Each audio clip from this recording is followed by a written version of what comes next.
be matched with that passenger ever again. Typically, it's for being stinky. You know what I mean? Like, if you don't have that right body odor, I'll never let you in my car again. So, as an Indian man, it is pretty disheartening with the amount of Indian people that I have mismatched on Lyft, you know? But I realized I have a new reason, you know? And I had picked up a passenger, and this dude got a phone call, and his ringtone was the Cupid Shuffle. And he didn't pick up that call, and he continued to get calls for the next 7 minutes. So I just heard cute. Literally, if you're in the backseat and all of a sudden from your phone I hear, down, down, do you, babe. I'm like, I fucking hate you. I don't want to be your friend at all. So, you know, he's never coming back, you know. Other than that, just moved in to a new place with my family, and that's very fun, you know. It's always fun to move. And, you know, it was interesting because my oldest started dating, dating a lot of women, but he's exclusively dating black women. And I love that shit, you know what I mean? I love it. He has no rhythm. I'm hoping, he can find something, you know what I mean? And it's crazy because he's also a type 1 diabetic, right? So he had a friend over at the house recently, and then his friend's looking over him, and he's like, man, Emmy, you such a chocolate lover, bro. You love that chocolate. You can't get enough of that chocolate, you big chocolate lover. And I love my youngest because she says the funniest shit. She just comes out of nowhere, and she's like, Emmy can't have chocolate. He's a diabetic. I'm like, hilarious. She has no idea why that's funny. You know what I mean? So, all right, guys. Well, it's time for me to do some bingo karaoke where white dudes sign up for rap songs confidently, and then you get to watch them fold when the N-word comes across the screen. You know what I mean? And then they point to me to fill in the blank, and I'm like, I'm Indian, Connor. I can't help you at all. But you guys know Connor. He doesn't see color whatsoever, you know? So he's like, you can still do it. So he gets to the line. It's like, and if you don't know, now you know. My neighbor, I don't know. That's the only thing I knew as an Indian man growing up. I look at a map. That's all I see. All right. I'm Sean K. You guys have a good night. Thank you, guys. Thank you, Ian.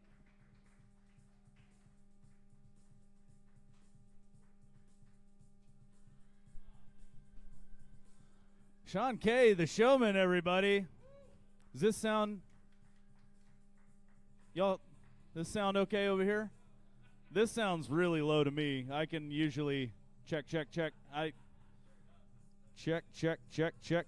All right. Hey. Okay. That's good. Is it humming? No? All right. We are humming now, folks. Yeah. Bye, Sean. Bye, my neighbor. I can say my neighbor. But it's more in a Bob Ross kind of way. No, not Bob Ross. Who's the guy? Mr. Rogers. Thank you. Woo, buddy. I'm a little beat today. Me and this next guy, we're helping build another retaining wall. Doing a lot of masonry work. Working with our hands like men. Put your hands together for Jake Roper, everybody.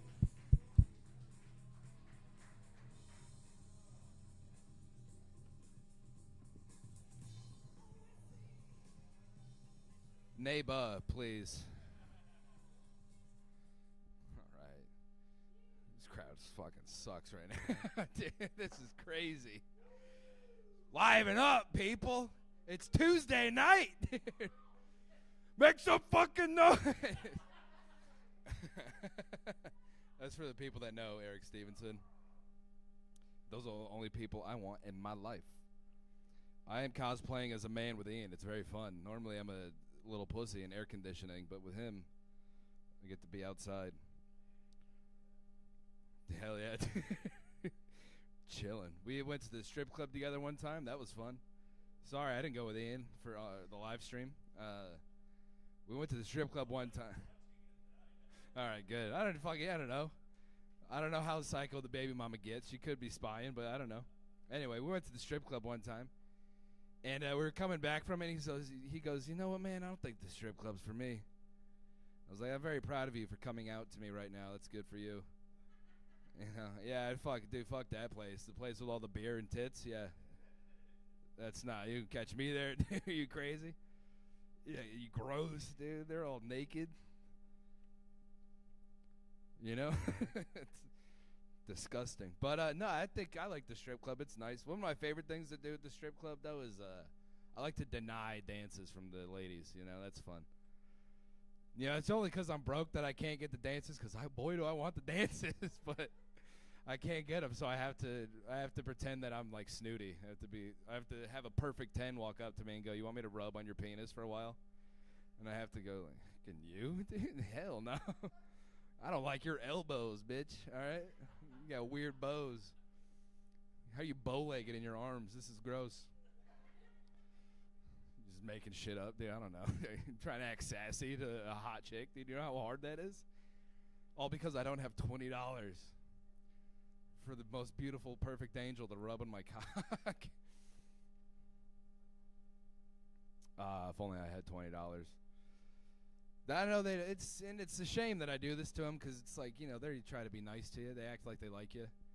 I know it's an act, but, you know, still, it's nice to feel wanted. Yeah. Only straight men think I'm handsome.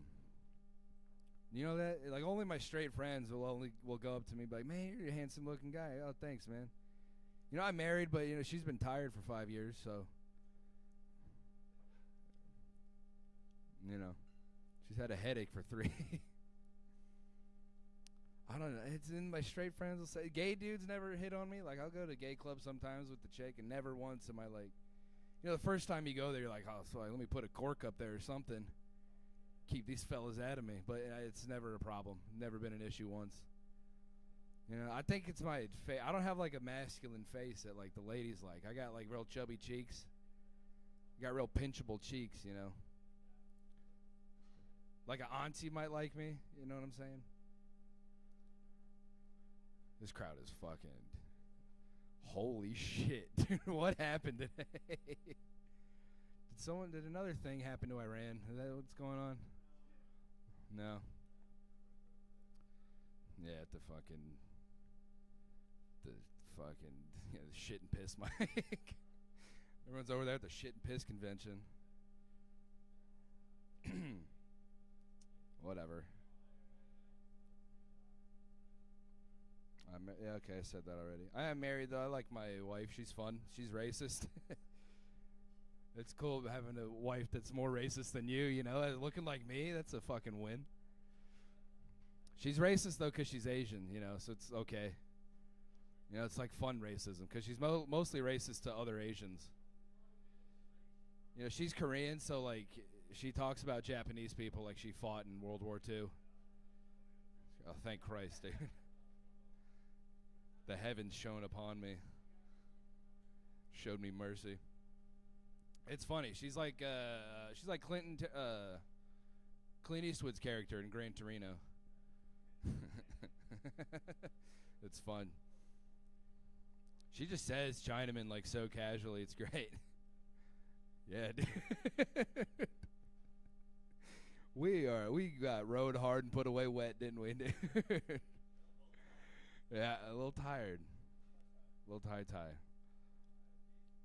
She says Chinaman because she's racist. My favorite racism she ever did, though, was we were watching the Eddie Murphy documentary on Netflix, and he's on the screen, and she goes, "Oh, shit, is that the guy from Rush Hour?" I go, "Yeah, babe, it was. It was him and the guy from Enter the Dragon. That's who did Rush Hour. Eddie Murphy and Jackie Chan. No, Jackie Chan. That's who actually did Rush Hour. Eddie Murphy and Bruce Lee. There you go. There you go. Saved it. That's it for me. Thank you.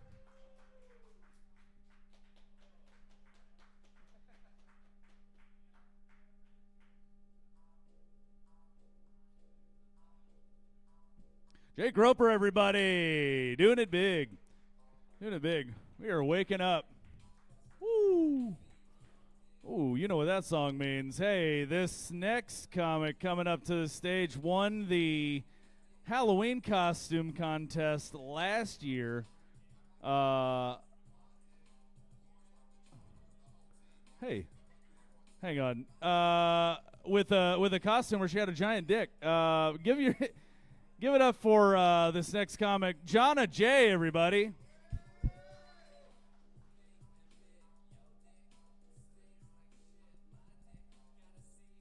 Hey, everybody. How you feeling? Good. Some of these dudes in here are like, wait, I was expecting something else. I got to get more credit so I can get a new song, not confuse everybody. I do have a dick. It's just at home in my closet. It's rather impressive. Even the guys want to touch it. If you saw it, he's like, oh, that's fair. That's fair. No, it's a pretty good penis. It's got the veins in it. It has its own mustache. It is very impressive. I made it at the library. No, I didn't knit it. It's made from pantyhose and polyester fiber fill. And then I sewed a little bit around the head, and then I sewed the urethra. I put like some thread in there to indent it. It's snipped. In all its snipped glory. My penis. I love talking about my penis. I love wearing my penis. It's actually fun to wear it under a dress. If it hangs out just a little bit, it's like, what's that peeking out from underneath your skirt, ma'am? Well, it's my dick. So anyway, okay. So are you guys excited about the weather warming up? Yes, no. Working outside, I don't know that I would be. I'm a little bit delicate. I can't. I don't do well in the heat with this white fucking skin, and I'm allergic to everything. I touch anything green besides marijuana, and I'm itching. I got a little bit touch of poison ivy on my face the other day. I had to call the doctor, do a teledoc appointment, and they were like, well, did it spread anywhere? Is it like on your chest? Would it happen to be on your nipples? I was like, fuck no. If it was, I would call my nipples lottery tickets because I would scratch those motherfuckers off. I can't imagine having poison ivy in any of the delicate areas. But yeah, there's just too many things to bite you, sting you, hurt you, burn you, all that other shit outside. I'm too delicate. My husband gave me an Osage Indian name. It's called Stands in Fire Ants. When we moved to Texas, I didn't know what fire ants were, but then I realized I had this innate ability to locate every single nest by standing directly on fucking top of them. That was exciting. And I think part of the reason why I have an aversion to summer is because I was rewarded for selling shit tons of Girl Scout cookies. I was rewarded by being sent to the hottest fucking place in Oklahoma in the hottest fucking time of the fucking year. Yeah. It's in Granite, Oklahoma, so naturally it's on a giant fucking hot rock. There's centipedes, snakes, and scorpions everywhere. Bottomless pits. There's a high security prison just down the street. You know, exactly the place you want to send your daughters. And every year they would try to make us drink it's kind of like a generic Gatorade.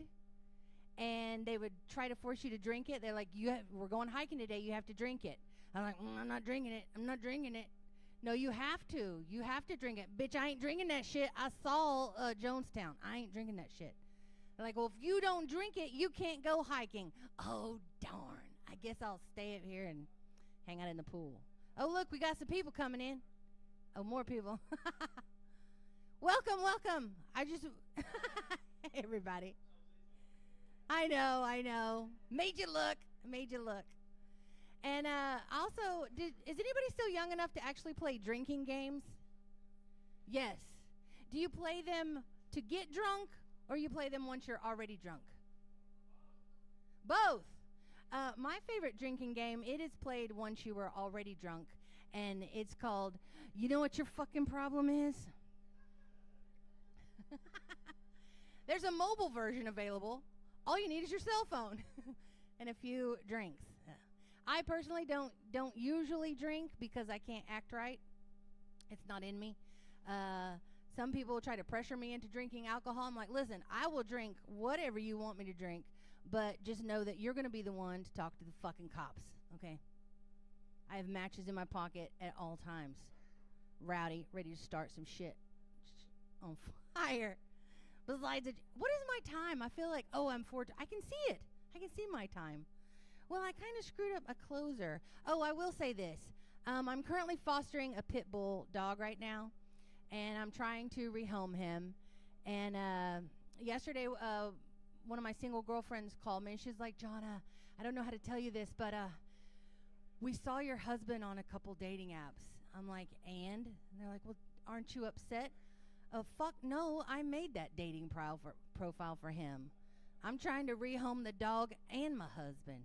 So, anyway, that's my time. My name's Jonna. Thank you guys so much. Thank you.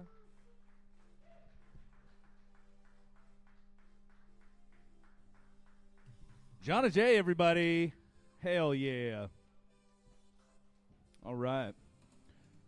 Oh, man. Hey, y'all give it up for Matt behind the bar putting up with our bullshit every week. Yeah. All right. Tip him all your money. He deserves it. Put your hands together for your next comic. Keep that energy up for this guy. I know him. You love him. Put your hands together for Ryan Gerard, everybody. You got it tough. I've seen the toughest around. And I know. I saw Van Halen. I saw Van Hagar at Lakewood Amphitheater in the 90s. Man, I'm fucking up. I was a teen in the 90s. I was a kid in the 80s, a teen in the 90s. And one of my female friends came over. I said, hey, let's watch Boogie Nights, thinking, okay, she's going to appreciate the art of it. It's a classic. It stood the test of time. She didn't get it, man. And I'm like, well, she's really going to like this scene where the guy takes his dick out. God damn, I really fucked that one up. The 90s. There was a movie that came out in 96, 95 called Kids by Larry Clark, and that movie was so traumatizing. See, they don't make movies like that today. They couldn't. They couldn't even get it made today. But that movie was so fucked up, I didn't want to take my clothes off. Which was problematic when I started fucking. I started fucking in college. My first lay was my theater professor. Her cock was like massive. She had a massive cock. She gave me my first glass of wine too, and that would not have been a problem had I not been a raging alcoholic, but I was. So that was an issue. But I'm all straightened out now. I got, in like 2 weeks, I'll have 9 years clean. And it's a good crowd. Thank you. Appreciate you. You know, it's funny hearing that guy come up here talking about UFOs. When I quit doing drugs, I quit thinking about UFOs. I quit thinking about Bigfoot, Loch Ness, JFK, 9/11. I didn't give a fuck once I got clean. I don't think I'm better than anybody. I was, you know, one of those really sloppy drunks. I was one of the ones who got escorted out the building, and one of the ones you didn't want around. Excuse me, sir, we got to ask you to leave, that kind of shit. So,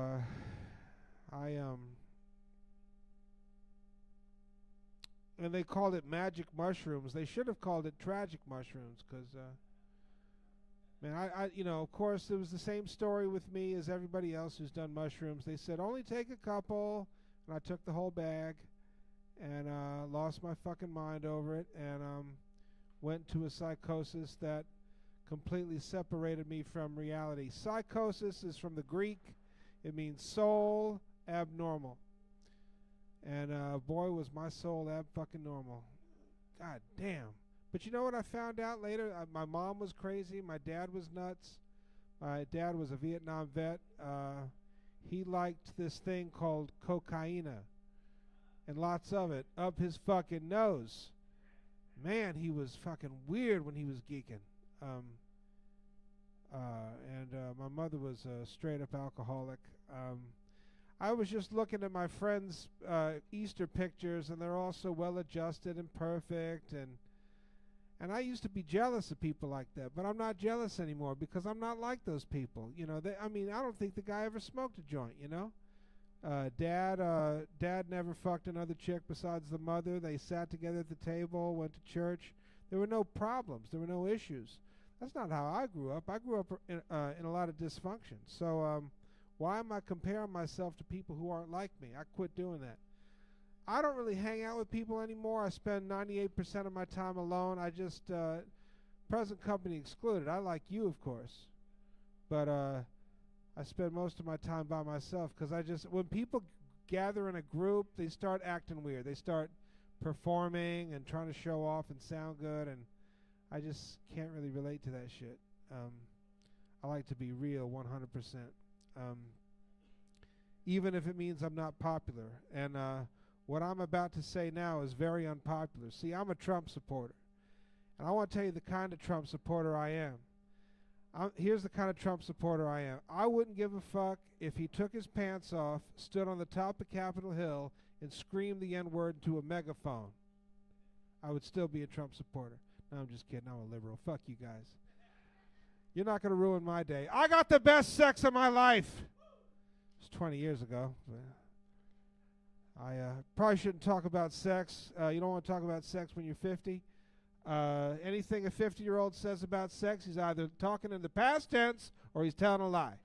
So the penile member doesn't work the same way at 48 as it did at 28. That's all I'm saying. And one of the issues I had with my dad is we didn't get along because we were both addicts. We both wanted to fuck the same woman. So I had a stepmother walking around with maximum booty displayed, titties through the shirt. I'm 12 years old. I'm thinking, well, I guess I'm going to knock her off one day. Boy, this set went really well. Thanks, guys. I'm Ryan.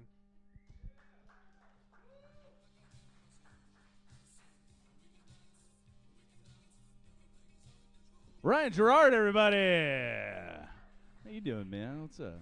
What's up, dude? All right. Hey, this next comic, you know this guy. He's here almost every week. People mistake him for a famous painter. Put your hands together for Rob Ross, everybody. Ian Mack, everybody. Let's give him a big hand clap. So, yeah, for a long time, I'd get introduced as Bob Ross, and I have to get up there and tell people, I'm not Bob Ross. Not Bob Ross. So that's actually my Instagram handle is I'm not Bob Ross. So I thought, well, I got to get a TikTok, right? You do that. So I got on there. There's already 7 other I'm not Bob Rosses. I'm not Bob Ross 8 on TikTok because there's 7 other people with the same problem. Yeah, so Matt at the bar was talking about that he's out of dough. Well, that's almost all the open mic comics here too, Matt. So they don't buy anything. They're out of dough. Anybody ever have to go to a job fair? You ever have to go to a job fair? Oh, it's such a bummer because everybody there is poor, depressed, and broke. If I want to be around a bunch of poor, depressed, broke people, I come to open mic comedy. Yeah. And so it was my birthday this weekend. Yeah. And I can remember growing up that OnlyFans was actually your family coming and seeing you perform at the church show because that was your only fans you had. So OnlyFans, that's all changed and all that. And so I had to renew my driver's license, and do you want to donate your body? And it's like, well, I want to donate my body to science fiction. Yeah. Actually, I was donate my body to science, but they're going to contest the will. And so what a lot of people don't know is you ever watch those TV shows or movies or actually something live that happens where they'll find like a car that's been in a Louisiana swamp in the middle of August. They pull it out and there's a dead body in the trunk. And they open it up and they get the forensic person. This is real good pizza dinner conversation. And they get the forensic person. They go, some woman, she gets there, yeah, he's been dead 8.5 days. How does she know that? You know how they know that? They have a thing called cadaver camp. They actually go to cadaver camp. And you're actually assigned a cadaver. You get to name it. So you think you're donating your body to science. Most of the times it goes to something like that. Your kidney's not going to go save somebody normally. It's going to be used to be dissected and just analyzed and all that. And so cadaver camp, but could you imagine being at cadaver camp for a period of time, the practical jokes, because they have like a cafeteria. You could actually bring in to pay with an arm and a leg and literally do it. And the only thing good about cadaver camp is kind of like a reunion because I can see grandma again. Hey, he just gave me that tag, so I was trying it out here. So, and it's kind of a little trauma because it's almost the same thing as like growing up when I went to church camp as a kid. Because half the older people are dead anyway. Yeah, and so I was working on that one. And you ever wonder, like, because when they get done with it, they cremate them. Have you ever wondered, no one gets upset if the crematorium burns down. Or if it has the best, fertilized lawn. Yeah, that type of thing. So, so I understand what I look like. I look like the guy that turned you down for your car loan. Yeah, 280 isn't a good credit score. SAT, cholesterol count. And like I'll have these comics come to me and they'll go, what do you have to do to get good credit? I said, how about don't borrow money you can't afford to pay back? Or pay your bills. Most of these comics I know have more plastic instead of a credit card, just more plastic in their bloodstream from the phthalates and all that we take in.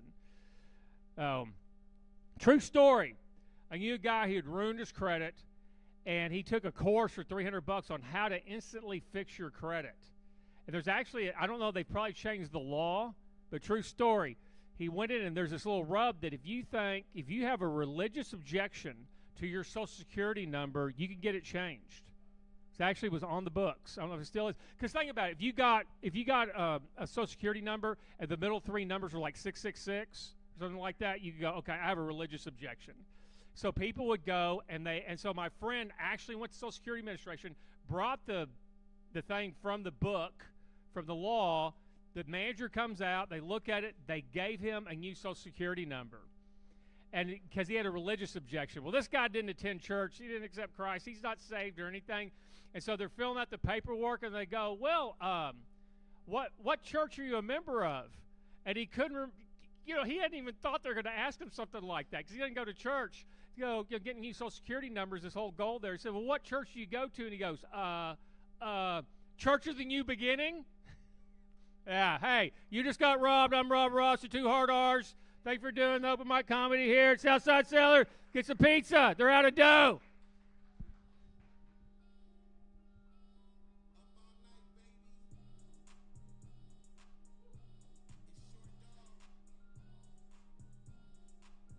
Rob Ross, everybody. Yeah. They're moving right along, man. This next comic was on a show that we call Eric Abinante versus the World last night, right before Monday tonight over at the Cicada. What a lovely human. Y'all put your hands together for Ruby, everybody.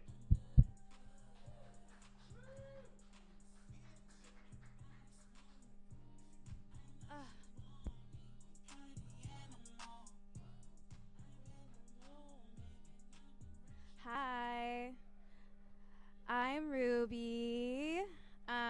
For those of you who don't know me, the only thing that's cute about me is the packaging.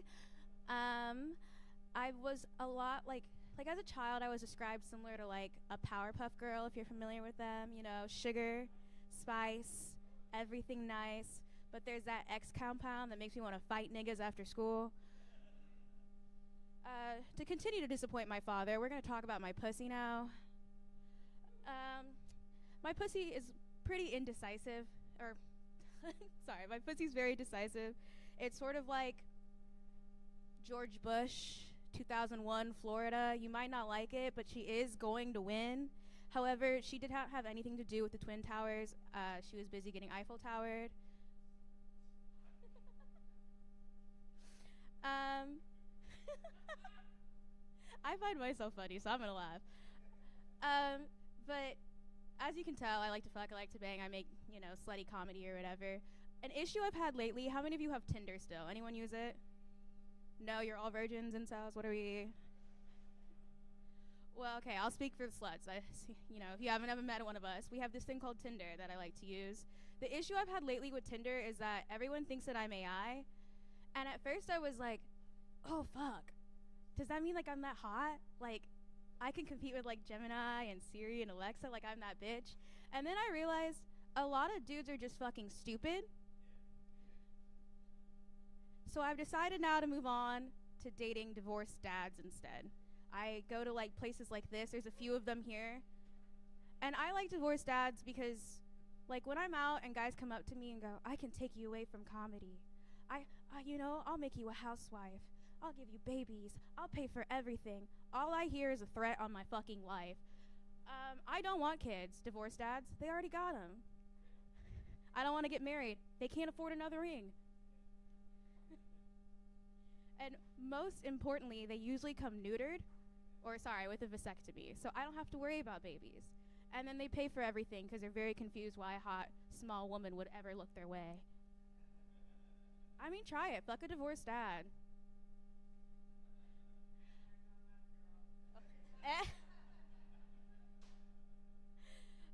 Anywho, how much time do I have? Sorry, I can't see the clock. Thank you. As you can tell, I'm blind. That's why this fan is like right here. Something that I've been thinking about lately is how that one time my favorite comedian, Cat Williams, got beat up by a 12-year-old. Because, like, you're a grown, rich, successful man. Why did you let a 12-year-old whoop your ass in front of everyone? And then I thought about it. If I were to get beat up by a 12-year-old as a famous celebrity, if you beat that 12-year-old's ass, you just committed, like a child crime. Like, you're going to go to jail. If you don't beat that child's ass, now you're an embarrassment. So you got to hope that you're funny enough that no one remembers that you got whooped by a 12-year-old. And I think about what I would do in that moment because I have this thing called a 14-year-old sister. So I fight kids. Anywho, next joke. The other day I was at work and I was, serving a table and my boss was there.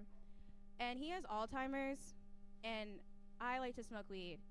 So I came up to his table and I was like, hey, dude, what do you want to drink again?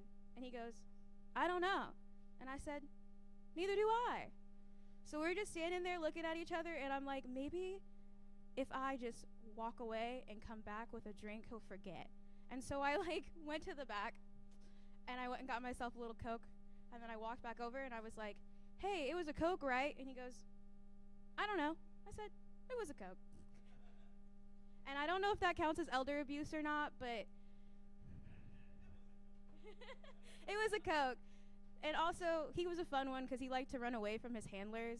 So sometimes when it was slow, we would sit in the back and take bets to see if she would be able to catch him and if he would sneak out. So, if it's slow on your tables, just give a 50 to the to the cook and hope that the boss with Alzheimer's runs out and doesn't get caught. Anywho, I've been Ruby. Thank you.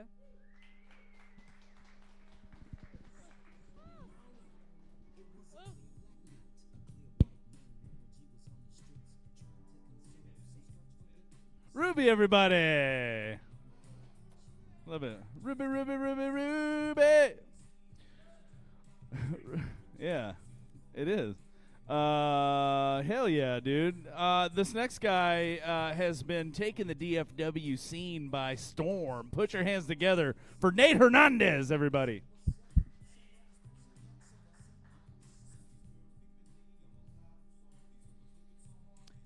This song started, and I was like, why the fuck are we playing Nate Dogg? And I was like, oh, my name's Nate. That's funny. All right, hell yeah. I'm not from Long Beach, but I get it. Right on. I do have a Nate Dogg vibe. You guys can hold your applause. I get that. How's it going? Everyone doing good? Fuck yeah. Right on. I just recently moved back home. I was living up in Oregon.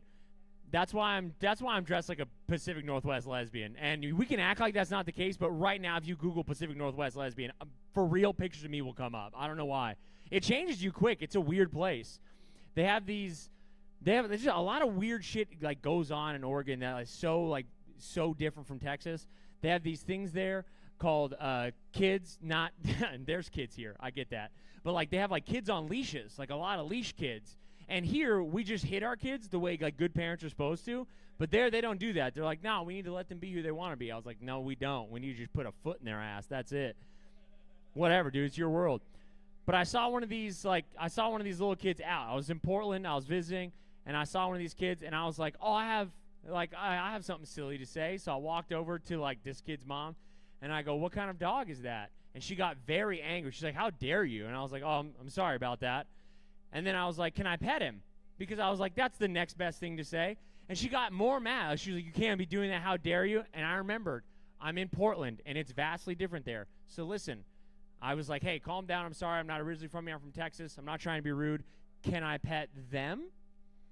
And then she got more mad. I was like, you know what? I'm just going to get out of here. I'm sorry about that. You have a good night. And I just left. So, yeah, no, I didn't get to pet a single leash kid, which I think is fucking rude, but whatever. You know, it's an animal. Let me pet it or feed it something. I don't know. It's my world, you know? But Oregon is weird. There's like I had like so many jobs there because you could just kind of do whatever. You can just lie in Oregon and they're like, awesome, that's sick. Do you smoke weed? And also, do you want fentanyl? And I go, kind of, for both. Yeah, that sounds awesome. I'll smoke Narcan, dude. I party. Like, you know what I mean? It's a weird vibe of a place. But I had 3 very short jobs I was there. Not to brag. I don't want to make anyone feel bad. You're in a UPS. You make $700,000. I'm sorry that you have to hear this, but whatever. Dude, I had 3 of like the shortest jobs I've ever had while living up there. My first shortest job I had for 3 days. Thank you. I worked for a company called Kirby Vacuums. And if you don't know what a Kirby vacuum is, you're fucking lucky. Because that means you've never knocked at someone's door with a $4,000 vacuum in your hand being like, can I clean a room in your house? That's for real. That's their sales model. That sounds like the sales model of a homeless man would be like, that's how we got to get him. That's how we get him to buy a $4,000 vacuum. What are we talking about? And you would knock, and then someone would come to the door, and you'd be like, hi, we're giving everyone a free room cleaning. And I got one old lady who was like, will you clean my bedroom? And I wanted to be like, fucking no, I will not. But I was like, yeah, that sounds great, because I was in the sales mood, dude. I was ready to win. Went up there. The stuff that I pulled out of that woman's bed with that vacuum, I see it every time I blink. It was absolutely disgusting. And if you don't believe me, do you want to vacuum your grandmother's house? Fucking no, because she's icky, dude. That's gross. I don't want to do that. It made me so fussy that I went home and was like, you know what? I need a new career. Fuck her. So the next thing I did was I picked berries. I know. I had to do it. Hernandez. I don't look like it in my cara, but listen, I had to do it. I had to try it out. I picked berries, and I'll be honest with you.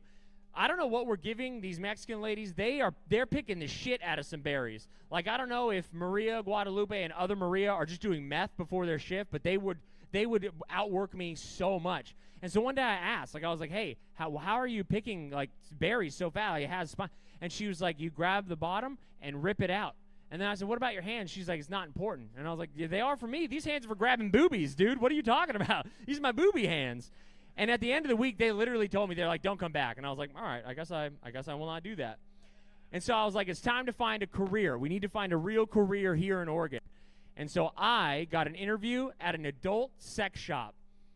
And looking back on it, I showed up to the interview in like a suit, and I probably could have showed up in like cargo shorts and flip-flops, and they'd have been like, can you start right now? Like, I was like, yeah, hell yeah. Adult sex shops are gross. If you've never been in one, and not that you guys look like virgins, but you guys look like the right kind of people that have sex, so don't go there. They're gross. They have this thing called the video room, and that's for jerking your gherkin. And I was like, all right, hell yeah. And we had a guy come in on my very first day. I was working there for like 3 hours. And he was like, I need to use the video room. And I was like, right on, dude. Get in there. Fucking, yeah. You shake one out for me. Awesome. He got done, came out full of shame, but still full eye contact. I was like, you have to stop looking at me, sir. We got to get out of here. And they go, all right, go in there and clean that up. I'm so sorry? Clean what up? And they're like, all of his cum. And here's the deal.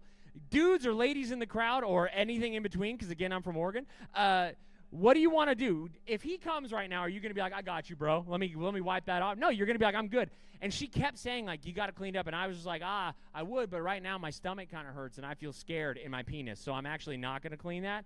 And I had to just walk out after not cleaning cum. And they blamed me. Like, they were like, that's on you for not doing that. So I don't know. I guess I'm not good enough, but I'm still looking for a job. Hire me. I'm Nate Hernandez. Thank you so much.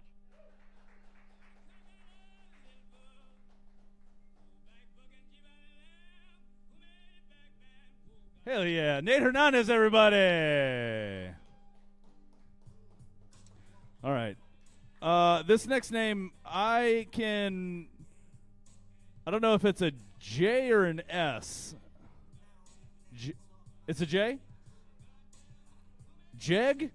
All right, y'all put your hands together for Jeg. I don't believe you, dude.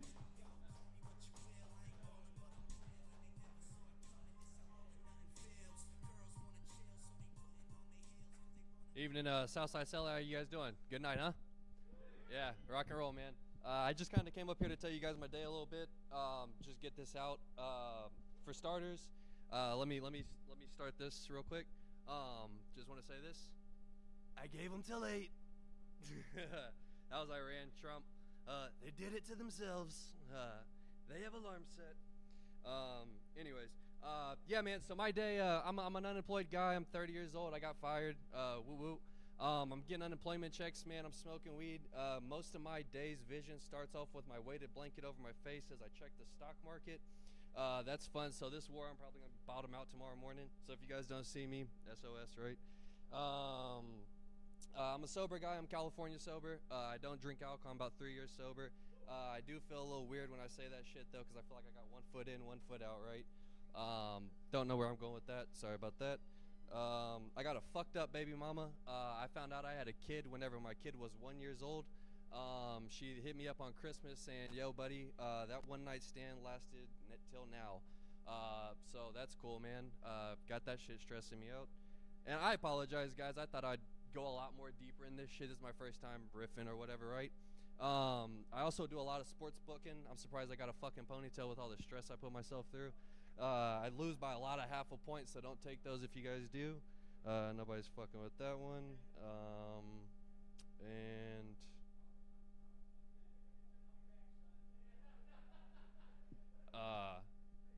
just one last time. I don't want to take this impression home. I got to get it out now. You guys been great. Thank you, guys. Thank you.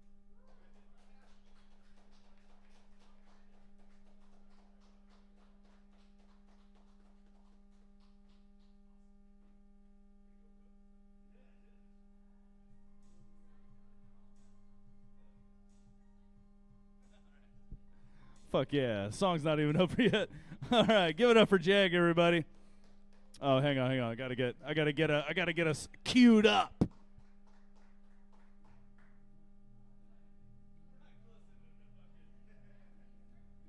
We're not listening to Enya right now. That's for the end. Here we go. Yeah, you know what I want to play, dude. You know what I want to fucking play, dude.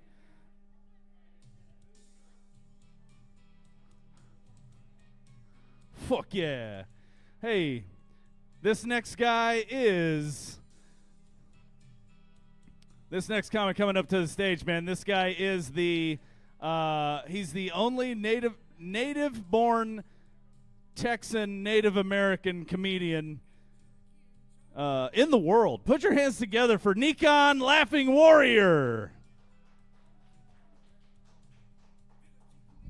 You know what? Fuck yeah, I'm the only one. Yeah, Charlie Hill doesn't exist. He's not my entire world. He's not the entire reason I do comedy. No, I'm the first one to be born in Texas. Unless you're Mexican, I count you as well. You know, I'm sorry. I do want to take it back. You know, Latinos, you are also Native American. I don't want to be a dick. Anyways, I'm going to get into some comedy. We ready? How we doing tonight, Southside Cellar, you empty ass bitch? Yeah. It feels like my reservation in here. Few and in between. It's like a bunch of fucking, like, tumbleweeds in here. If I could whistle, it's nighttime. I'm not going to. If I could whistle, I would. It'd be like that, you know, John Wayne, you know, whatever. You can't trust John Wayne, you know. You can't trust a guy who doesn't smile. I like that song that they made in Smoke Signals. I made one for this guy named Mark Wayne Mullen. You ever heard of him? He runs DHS now. He's like the Iron Man they called in. He's Cherokee, I found out, which I'm supposed to be excited about, but his name's Mark Wayne Mullen, guys. My name's Nikon Dolona Bahi, which means my friendly laughing warrior. That's a badass name.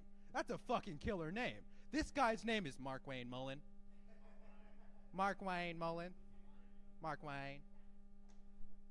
That's a sucky name, dude. That's our we're Native American. That's our thing.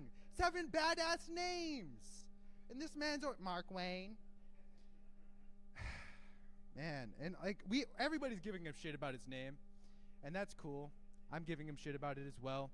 I just want to say, you know what, my guy, I made you a song. I made you a traditional Native American song, Mark Wayne, and I'm gonna do it for you guys tonight. Let's see if I'm gonna pull up the lyrics on my Google Docs. Ugh, fucking hell. I did give him a different song to give me if you think I'm racist. It's not him or me. It's the universe. That were honestly a little bit more racist. All right.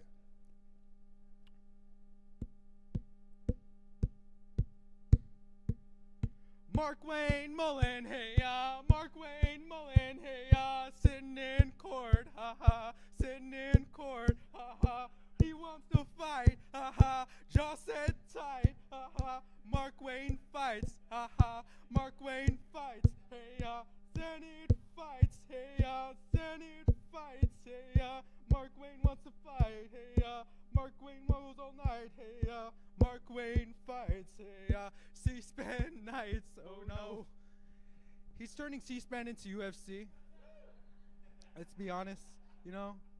They're becoming like, and he thought dueling still existed. If it still existed, I'd have like 5 people who don't exist anymore, you know. They'd be gone out of this world, and it like at least, yeah, I can't say that right now. I'm brown, I'd disappear so fast. But like, where'd they deport me, you know, Utah? We did that once, 1 star, wouldn't relocate again. But like, if I was single, depending on the place, right? Like Norway, I hear they have a lot of white women. And I'm Navajo, not a hoe. So I don't call it being a whore if it's a white woman, you know. It's called decolonization. I'm like John Redport, you know. I'm just taking back what's right. You know, one emotionally unstable white woman at a time. I used to say barista, and then someone came up to me, they had blue hair, and they were like, "You can't say that. Not all of us are emotionally unstable." You're right, you're right. Some of you are gay, and that's okay. That's not a mental illness. I was at the gay bar yesterday. You can't get on to me. I am supportive. All right, let's get back into jokes. I have another new joke. Let's see if I could do that one before my time ends tonight. Let's go. I have a new alt joke to my sex joke. All right, so me and my wife, we make love indigenously. She calls me John Redporn in bed, but I spread her open like an eagle, you know? And just recently, we've gotten into role play, and she's been dressing up for me. She's ex-Muslim, so she dresses up as a nun, right? And I go to boarding school, so what do I dress up as? Can you tell me, Miss Lady? I don't want to do you like that. I dress up as Nacho Libre, you know, because when I come, I have to do it for all the orphans, you know. I do it like a cracked eagle leg over her back. You know? Anyways, I'm Nikon Laughing Warrior. People say live, laugh, love. I say love, laugh, and warrior. You have a good night.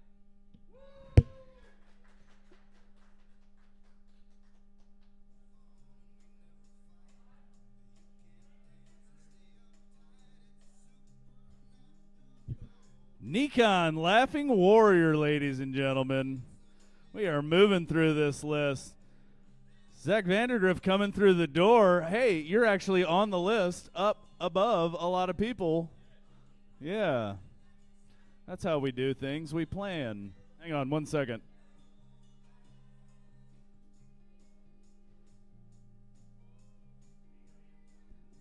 Oh, shit. All right. Hang on. Oh, it followed me? The camera did? It do that. Oh, yeah? Speaking of which, you guys know what that song means. There's nobody in here. Cool. All right. Fuck yeah, dude. We lost the whole crowd. Put your hands together for Anthony Fink, everybody. Woo! Hey, yo. Hey, yo, we don't We don't need nobody. 'Cause fakes. Here, yeah, fakes there, yeah. Hey, there's some people over there. Hey, people over there. What's up, people over there? There's one person back there. We got Matt here. Everyone give it up for Matt. Yeah, give it up for Matt. Give it up for Ian and Clyde and Zach. There's all the people here. It's a great time to try out material when absolutely nobody is paying attention. Oh yeah, that's pretty sick. It's expensive, but it's pretty sick. It's pretty sick. Yeah, I'm a little rough around the edges, guys. You know, I look a little pretty on the surface, but I'm rough around the edges. You know, sometimes I grow sideburns and a mustache. You know, so this is good. This is good. You know, I try to run over fat people sometimes. No, my middle name is Richard. I think that's why. I don't know if you guys know, but the nickname for Richard is Dick. And if you don't know how that came about, it's kind of like how names kind of like change about. Like apparently, it was like Richard got shortened to Rich, and then somehow Rich got changed to Dick. Kind of like how Thomas goes to Tom, because that makes sense. Still don't know where the dick came from. It just sort of happened one day. They don't know. There's no real explanation. Anyway.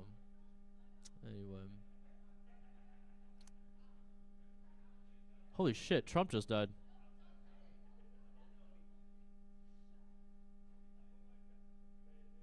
Wow, holy shit. I'm kidding, it's a Rolex. You fucking idiots.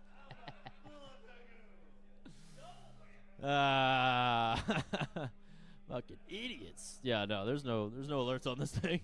Yeah. Yeah, right. Don't make me fucking get naked on this stage, Ian Mac.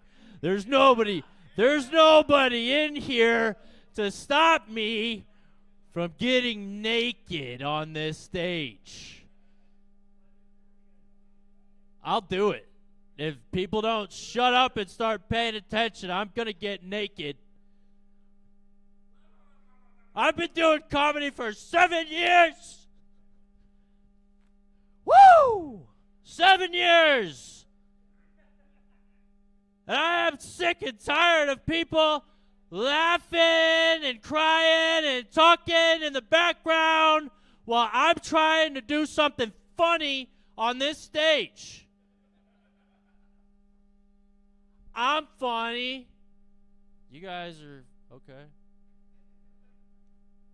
Now that everyone's paying attention, here's a little joke. And if you stop paying attention, the pants come off. But I got to remember what the joke is because y'all distracted me for too long.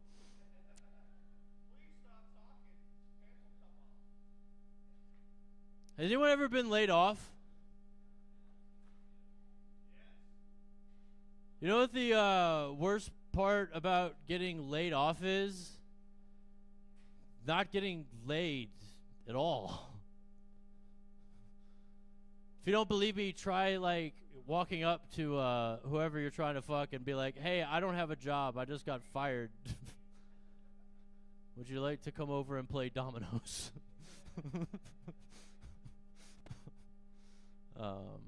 I still have a job, believe it or not. I have a job. It's weird having a job in morality. That's a thinker, if you guys have it. Anyway, I've got white privilege because I'm white. But, like, I grew up poor, so, like, privilege is a scale. I'm like a 1 out of 10 on that scale. Like, I may get some layups with the police, but I ain't got no trust funds. So, anyway, Hey, you guys, if you don't start paying attention, I'm taking the fucking pants off, okay? I'm not even kidding. The shirts and the pants are coming off. If you don't quiet down back there. I've got 20 seconds left. I will get naked. I'll get naked. I'll do it.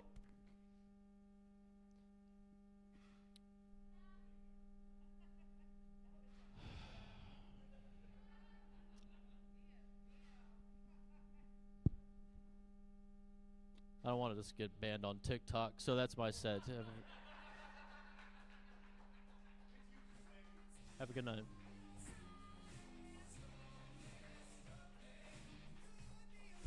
Anthony Fink, everybody. Getting heckled by one of my oldest friends in DFW. Randomly, Megan in the corner back there, I've known her since I moved here in fucking 2007. Crazy, dude. All right, anyways. That was wild. That's why I was so thrown off during Jana's set, because I was like, I know this fucking person. All right, your next comic coming up to the stage is our faithful producer extraordinaire. Y'all put your hands together for Clyde Stroker, everybody! Oh, man.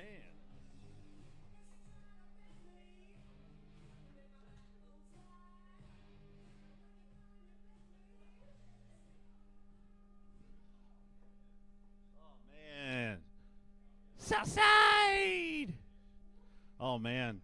Well, we really do got a delivery guy over here. Is that beard real? You look like Wooly Willy. Do y'all remember who Wooly Willy is? The magnet beard guy. Yeah. Yeah. You know what I'm talking about? He has a it's like a little face on a piece of, it's like a really cheap toy you get at the grocery store to play with the car as a kid. And you would have the magnet and you'd have the hair and you'd move the hair to the top or the bottom, and it was always way too bushy for hair or beard. Kind of like what you got going on. I feel like it's friendly fire because I have a beard and mustache too, you know. But like a lot of us can't do it like you, sir. Yeah, I squeezed too hard and it came down. That's what happened. That's what happened there. Oh man, how great is it? Now I just want to let y'all know, like, we are all the biggest state sponsor of terrorism. And when I was listen, no, you guys get to do this. It's fun because when I was in Iraq, right? When I was in Iraq, they used to tell us when we go to the bazaars and shit, because we'd be buying bootleg DVDs all the damn time in the mid-2000s. That was like the only thing we had. We didn't have fucking internet that was reliable at all for us. So like we go get DVDs and shit, and you go down to the market and the bazaars and shit. You just give them money, and you get a shit ton of like basically bootleg DVDs burned and shit of like Rescue Me, Nip Tuck, like whatever was on at the time. And they would tell you in like briefings, hey, just to let y'all know, you're giving money to these people and they're using the money to build bombs and put them right back on the road. So you guys are like supporting your own bombs going against you. But then we'd be back at the bazaar buying more DVDs. We would. And we would drive to different bases too. And the whole time I'm just like, man, once we get there, bro, I'm going to get Rescue Me, dude. I cannot wait for this new season. I heard it ended 3 months ago. I can't wait to watch it. It was a fucking long 17 months, dog. Like, I don't know. But that's the thing now. Every time we go get to pump gas, you get to help kill soldiers. Yeah, it's fun. It's fun. We're all part of the club now. There's no way around it. Let me see. Oh, that's really fun. I like that. If you do, since we are getting towards the end of the world and we might not be here, and if you are religious, I just want to be like, I hope that like I could go because I want to meet some of these people that are in heaven, you know, like Jeffrey Dahmer. Yeah, he like converted and shit and was like that was his only way to get out of his cell was to go help out and, you know, be one of the priest guys and stuff. Like, he was about it, man. He went to church more than most people, you know, and he's up there sitting beside Jesus, dude. Just Jeffrey Dahmer and Jesus just hanging out. and that's beautiful, man. Like, I can't wait to hang out with Jeffrey Dahmer. I just want to know. I just want to know what happened and shit. Because he can tell me. And it's not a big deal because he's forgiven. You know? So, yeah. I really want to see, I want to see Jeffrey. Here's the thing about Jeffrey Epstein, y'all. Piece of shit. Piece of shit. I get it, guys. Mossad agent. Still alive, whatever. But the reason why his network was so extensive, that man was so personable. Like, if you read the emails, bro, like, you can see why he had a lot of friends. Because, like, he would just be that guy that would just randomly send you an email and just be like, hey, saw this video, thought of you. LOL. And it's just like, and it'd be like, oh, hey, it's your kid's birthday, I heard, or your cat's birthday. Here's I sent y'all some shit from Chewy. Like, he's just really fucking thoughtful, bro. Like, we can only hope to have a friend as good as Jeffrey, you know. I mean, other than that, bro, you know, the human experiments and shit like that, like, you know, what is the picture of a man if not his friends? Where is my? I put down a whole bunch of notebooks today. Oh, so I saw the merch at for World War Cup. World War Cup, guys, go to the store, get your merch. World War Cup merch. Yeah. I'm gonna go ahead and we're gonna move this thing along. I've been Clyde Stroker, y'all. I just realized I went over on time a little bit. Thank you guys for being here. Let's do this thing. I can find the names.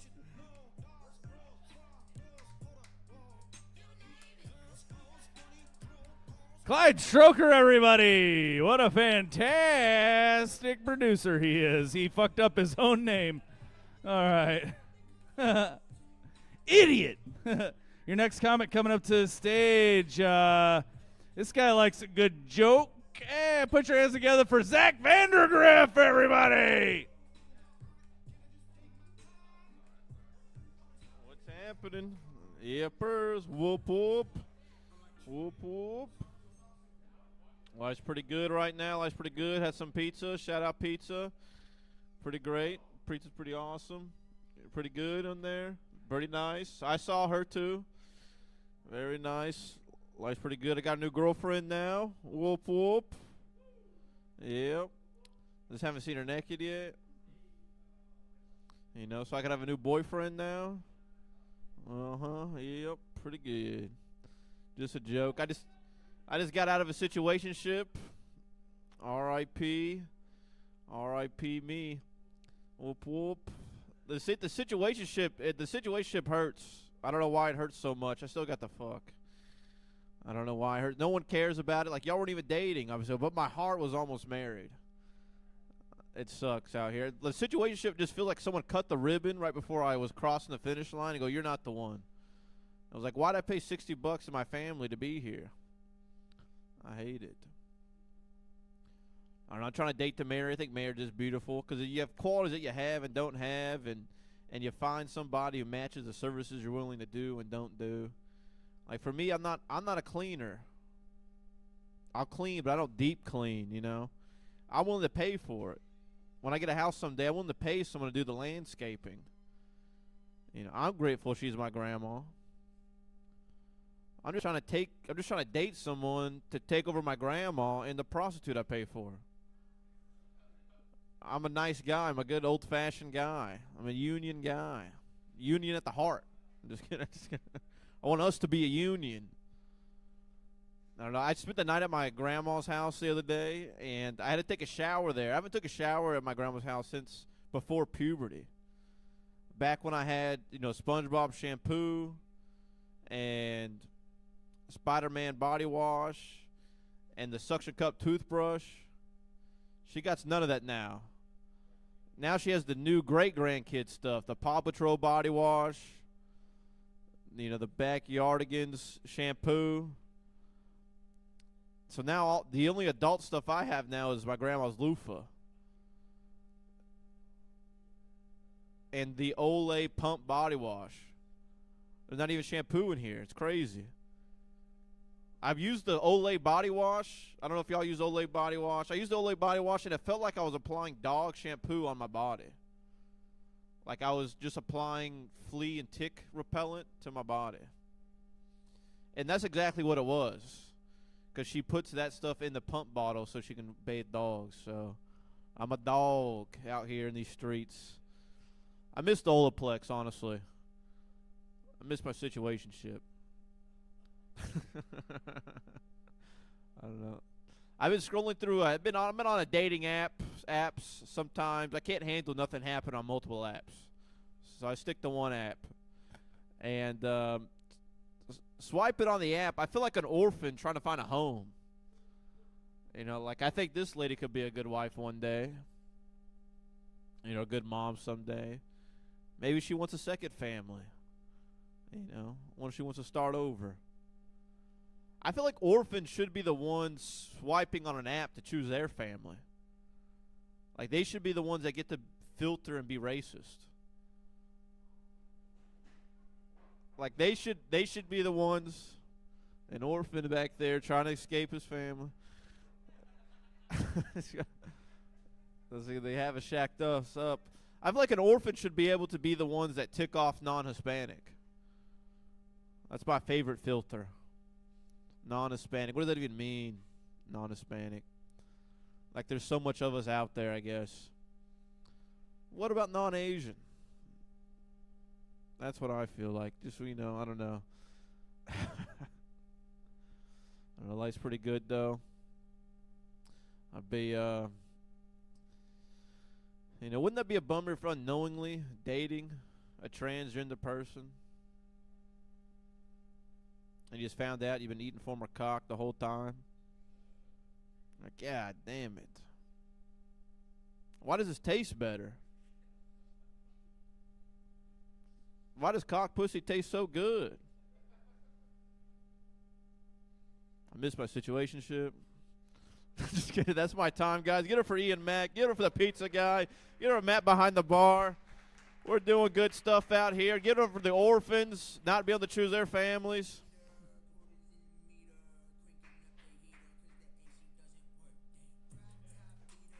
We got it right at the end. Zach Vandergriff, everybody. Drop, beater, drop.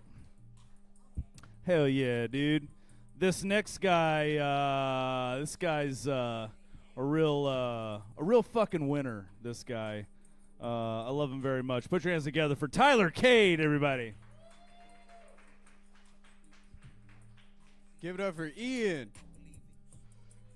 Ian Mack, you just said I needed to hear that right now.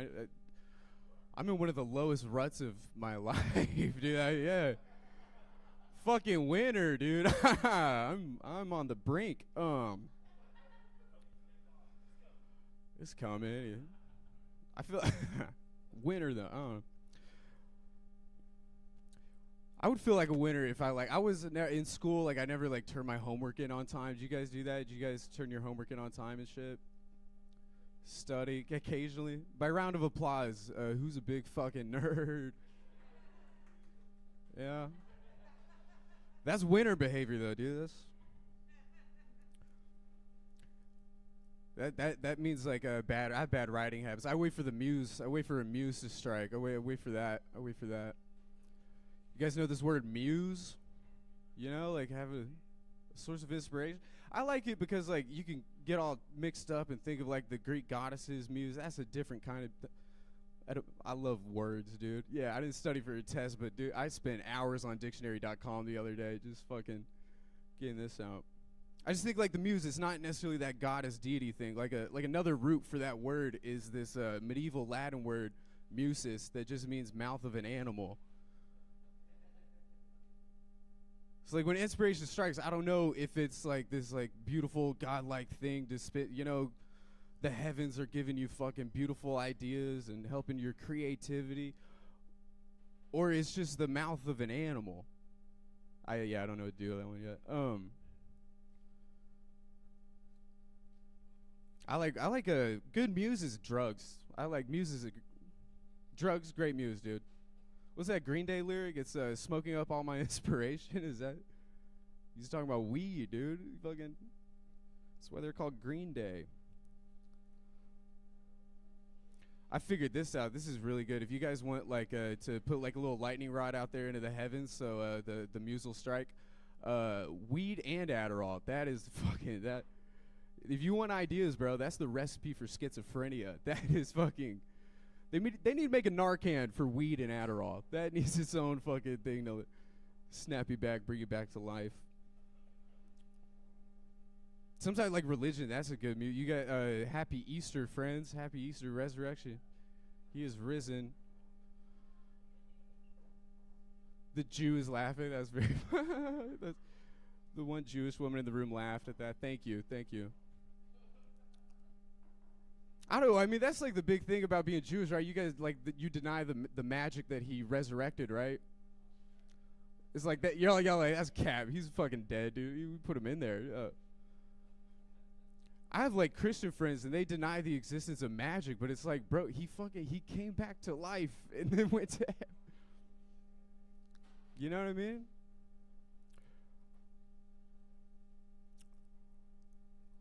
Forgot what the other ones were. Oh, you guys good at flirting? Who's good at flirting? Yeah, you nodded. You were like reflecting on how good at flirting you are. Yeah. I'm not good at it. I get nervous like when people flirt with me. Like I think last time I was in here, like this woman came up to me. She was like, "That jacket you're wearing makes it look like you're really good at stalking people." That swept me right off my feet. That's beautiful. I fell in love right there. Needless to say, I followed her home. Get this, 3rd-story apartment. Ain't that the kicker? That's fucking. It's gonna be impossible to climb that. I can't get into a window 3 stories up.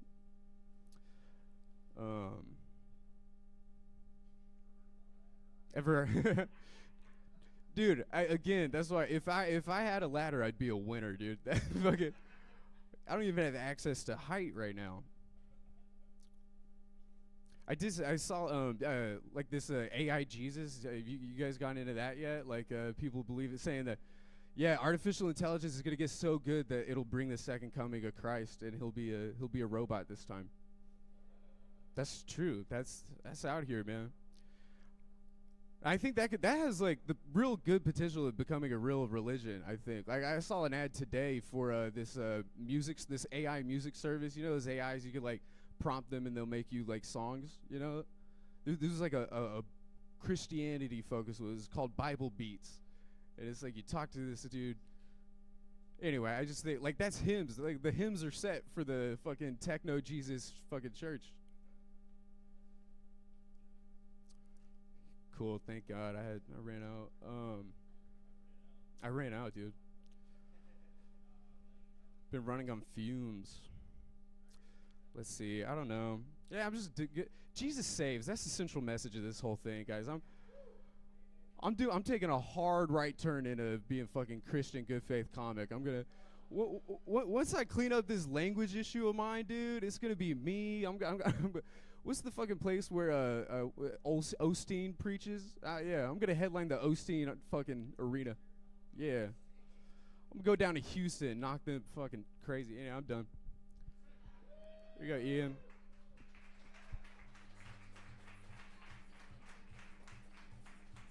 Tyler Kane, everybody! Your next comic coming up to the stage was very mean to me last night. Put your hands together for Denise Carey, everybody.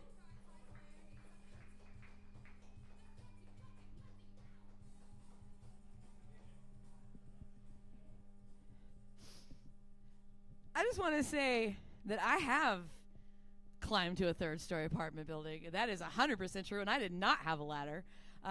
Because in 2009, my boyfriend pissed me off so much, I learned how to do parkour to break into his house. But only when he was there. Like, I have boundaries. You know, I just wanted him to know I could do it. Like, you fucking gaslight me, motherfucker. I'll put an uncooked hot dog in your microwave and just leave. You don't even... How'd that hot dog get there? Oh, you don't know? Are you feeling all right? I don't live in my car, but sometimes I stay in my car.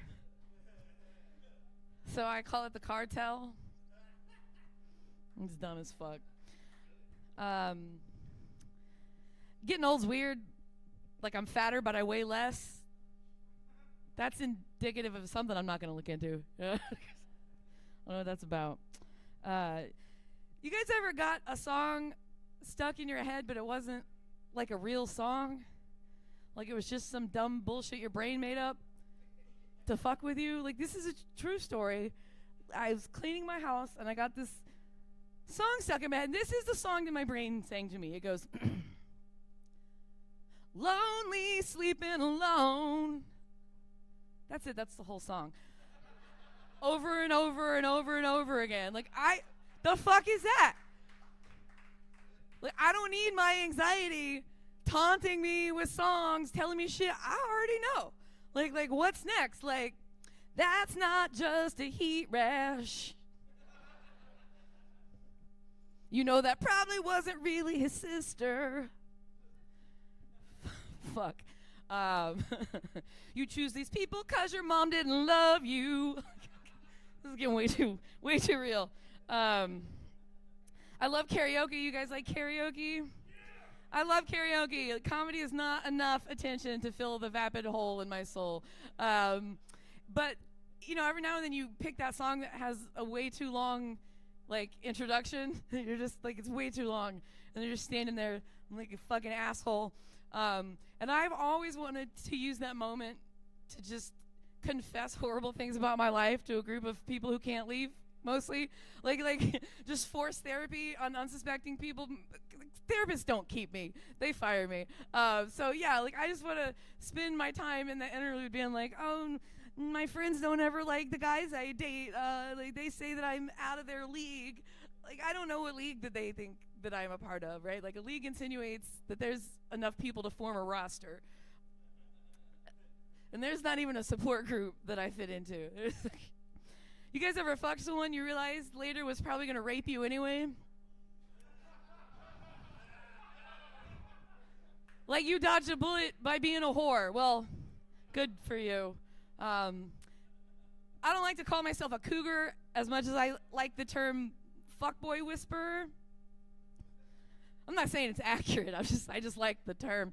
I don't mind a fuckboy. I really don't. I just don't like fuckboys who break the rules to try to fuck with your head. You know what I mean? Like, what's that shit about? Like, why are you holding my hand and kissing me? Why are you making eye contact with me, creepo? Like, what the fuck is that about? You know, like, the only eye contact we should ever make is accidental upside down when you pull my hair too hard. You know what I'm talking about? I can feel you coming in my hair tonight. Hold on. That's a really long introduction to that song is all I'm saying. Yes.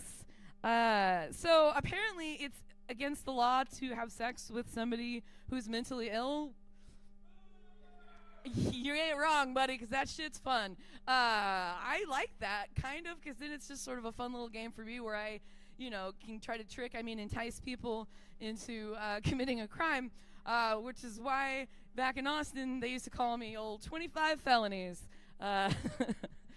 which I'm sure it's not really a felony, but that sounds a whole lot better than like old 23 misdemeanors.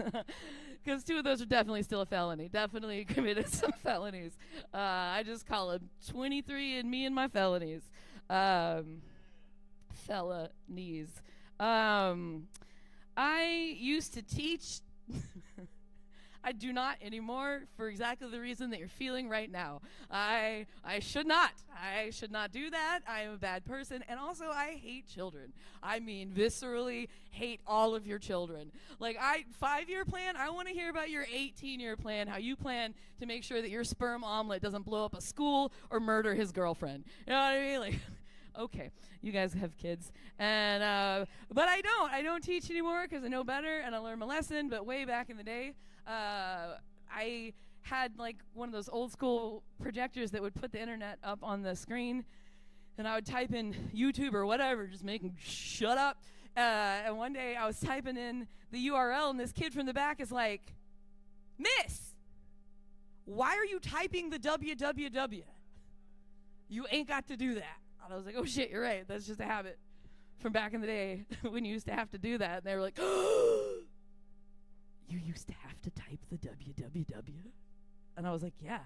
And they were like, what happened if you didn't? I was like, well, the page didn't load. And they were like, no. And I was like, yes. Porn was a bitch. Like, you know, it was just like, click next, click next, click next. Like, I had to load it into a screensaver so I could use both hands. Sometimes you need both hands. And back then, like, porn was just one bitch. It was just the same bitch over and over. You know, that's not really what I said to him, actually. What I said to him was, oh, yeah, that's what you used to have to do back in the day. And he said, Miss, you're old. And I say, yeah, well, you're going to lose your virginity to someone who doesn't love you.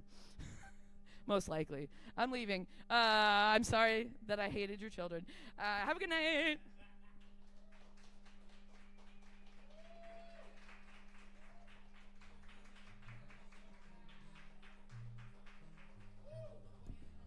Hell yeah, dude. Denise Carey, everybody. Hell yeah. This next comic coming up to the stage, this guy, he went on Kill Tony and got a big fucking joke book. We're doing a watch party next Monday at Cicada. We're going to switch times with Eric Abinante if that Jew will give me his time. We're friends. I can say it. We're friends. I can say it. Yeah. He calls him, yeah. Just remember, dude, when they take over, I was nice to him, all right? Your next comic coming up to the stage, this guy, give him a warm welcome. Albert Moreno, everybody!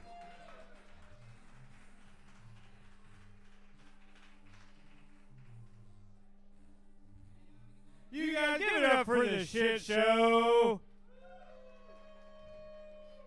We are Charlie Kirk.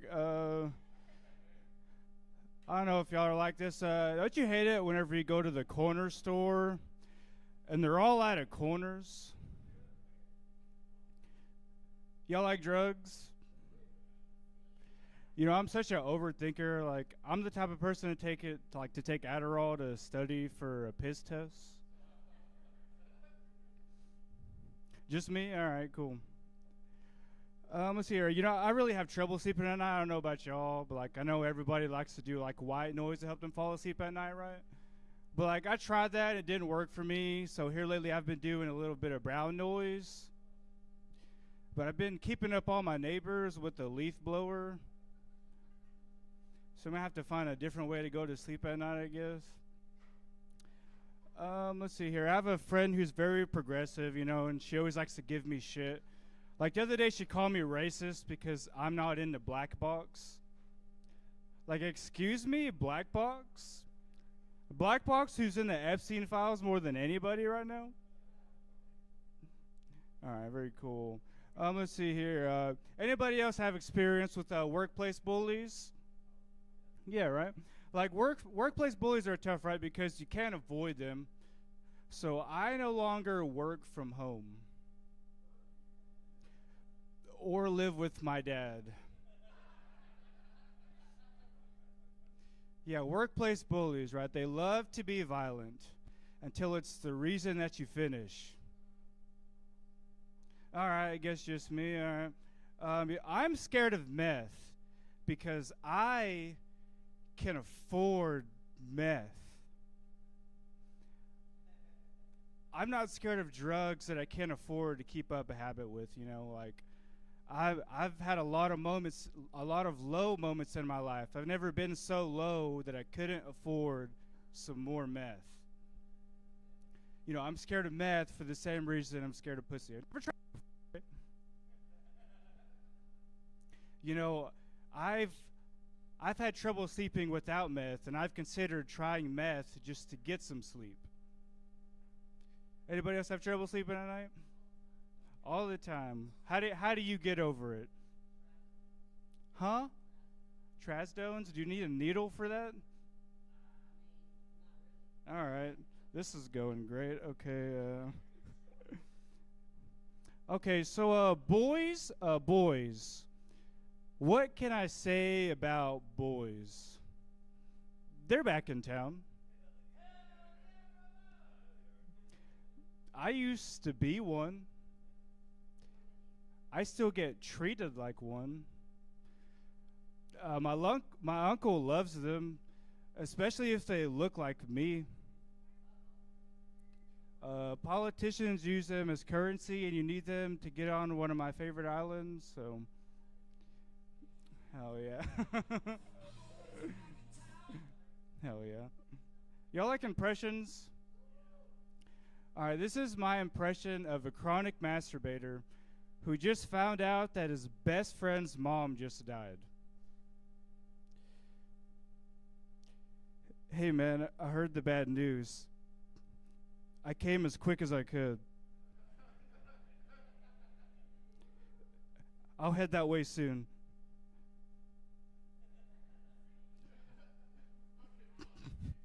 Yeah, that one's called Goon Too Soon. I think that there's something really funny about like trying to cheer up people and it not working right. Like the other day, my family was really upset. So just out of nowhere, I was like, Autobots, roll out. None of the other pallbearers laughed at that. They just kept walking. I don't know about you guys, but I really hate first world laziness. Like, I feel like there's a certain type of laziness that only exists in America. Like, the other day I was drinking in the living room with my friend. And, you know, he hit me with the, hey, man, can you give me a beer from the fridge? We're the same distance from the fridge. Like, dude, if you want a beer, get in your wheelchair and go get a beer like everybody else, all right? All right, you guys have been fun. Y'all give it up for the shit show. Shout out to you, Mac. I love you, buddy.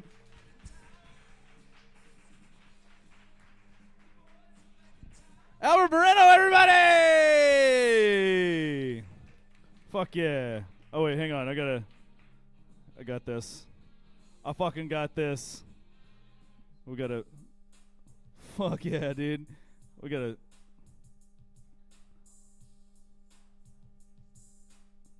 Right there? Nope. What the fuck? There we go. All right. Gotta get to the fucking hook, man.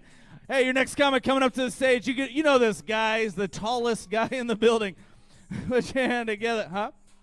Somebody say something? Oh, somebody was screaming outside. Chris Taylor causing a ruckus. All right.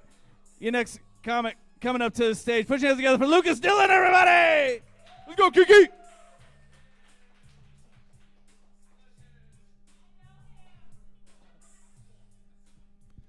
What the fuck are y'all doing tonight, dude? This is weird. This is very weird. Kinda. I took a blue chew before I got here. My blood is fucking pulsing through my veins right now. No, I'm just kidding. All right, let's try some new shit. I'm gonna work this out. I love quiche so much that I'm gonna name my firstborn daughter Keisha. Nice. No, that's it. We're doing clean shit. We're gonna get there in a minute, Mr. UPS man. Y'all ever get sweat in your pee hole? It stings horribly bad. I fucking hate it. I don't know. I guess I gotta stop getting so close to guys in the sauna. Woo!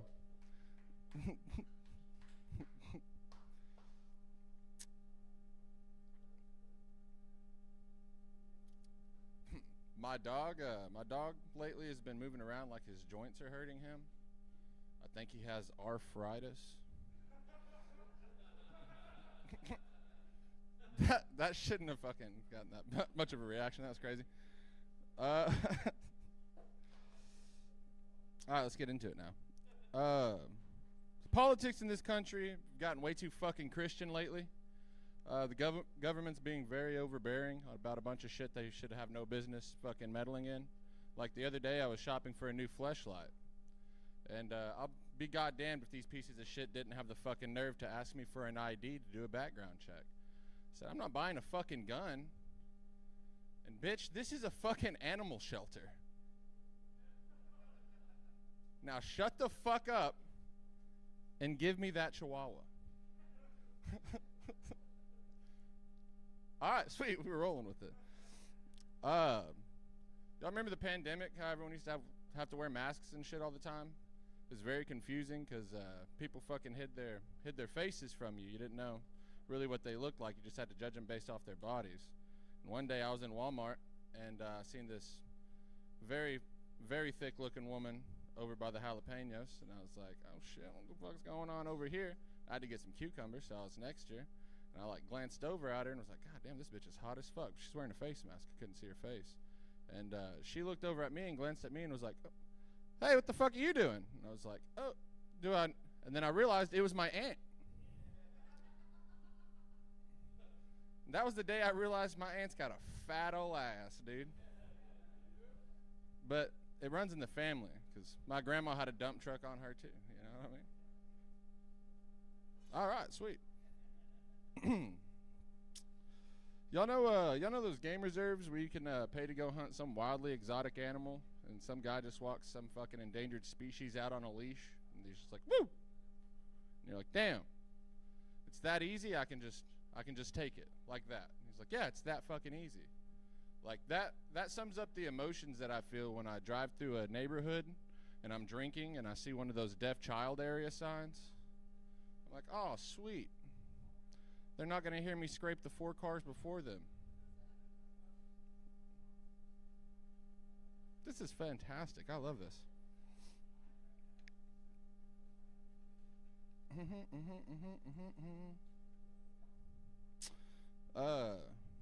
Do y'all think squirting is genetic? I don't know. I've been thinking a lot lately. Right? Like, sometimes I wonder if my dad's a squirter too. You know, because my sister is. Either that or this bitch just keeps pissing on me.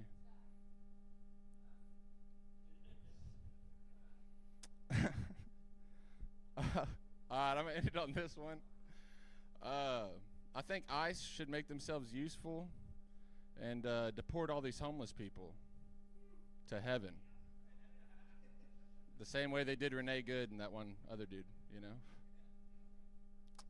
For real, though, I'm tired of trying to park my car downtown and have to be worried about getting sexually assaulted by a homeless person. It's terrible. The worst part about the concept of being raped by a homeless person is they're more than likely going to be black. You don't want to get raped by somebody with a big dick. That'd be terrible.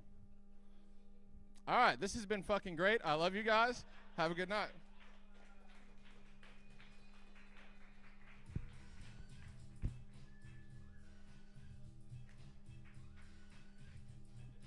Lucas Dillon, everybody.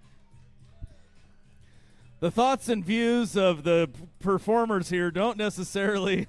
All right.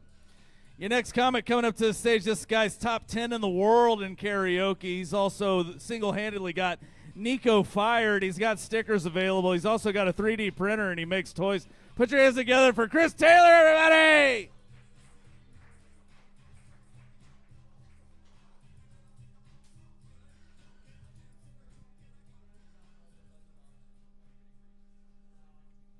I'm against Jewish hate.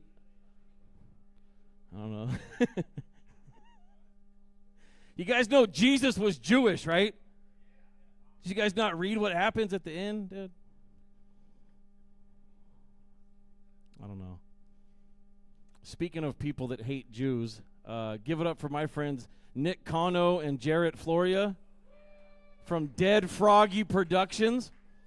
I've known these guys literally since I started doing comedy.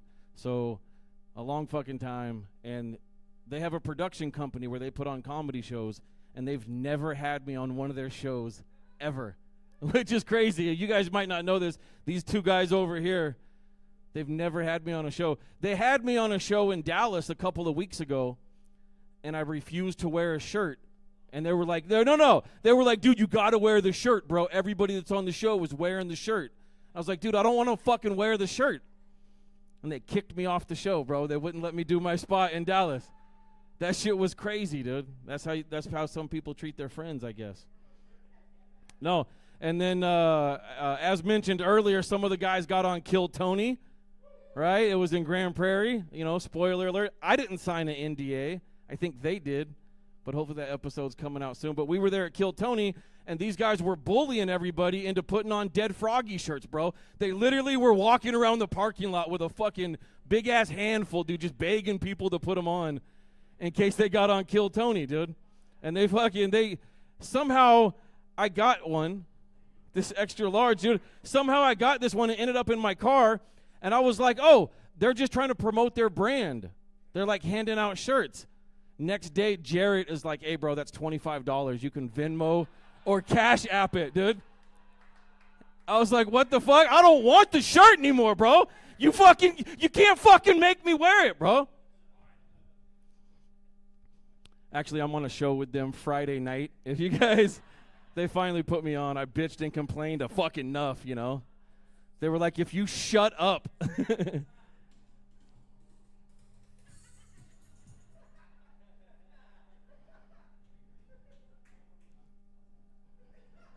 bullshit. I don't know if you guys heard they started another mic as well, another open mic, and they're trying to fucking ruin other open mics, dude, which is super weird, dude. You know what I mean? Like there's weird stuff that happens in the scene that you guys don't see, dude, that just makes a lot of us uncomfortable. You know what I mean? It's like, it's fucking weird, guys. I'm just kidding, man. These are my friends, dude. This is a lot of fun being here together, dude. Hey, Steven Taco showed up with some honey tonight. Oh my goodness. The man owns bees or something and sells honey at a farmer's market. I don't know if you have any left or if it's sold out already. There's 2 jars of honey left. I don't know why I'm trying to get you to buy the honey, dude, but I got 2 jars. I'm excited about it. I don't know, man. A lot of people are on the apps these days. A lot of people are on the apps. I'm a little bit jealous. I'm going to be honest. I love my wife. I've been married 12 years, okay, faithfully for 12 years. My wonderful, beautiful wife. But damn, I think I could do well on the apps right now, is all I'm saying. I see some of these fucking dusty comics, dude, showing up to these open mics with these really cute young girls, and I'm just like, bro, where did you meet this girl? She's way fucking out of your league. This is crazy. And he's just like, the apps, bro. I don't know. It's so easy. There's so many white girls with low self-esteem and daddy issues just fucking saying yes to guys they shouldn't be saying yes to, you know? I could fucking crush on the apps, I'm pretty sure, right now, dude. So a little jealousy. I'm a hater. Let's just say it like it is, dude. But last time I was online looking for love was about 15 years ago. And I was pulling bitches on cougarlife.com. I don't know. That app is still running. cougarlife.com. Yeah, it turned me into a man is what cougarlife.com did. Put me on game, dude. I don't know. For some of you young guys out there that maybe you haven't been with a cougar yet, you know? Maybe you don't know what it's like to be with an older woman, and I'm telling you, it's the best thing that you can do, okay? You will learn a lot about yourself. Look, I didn't get into cougars until like my late 20s, early 30s.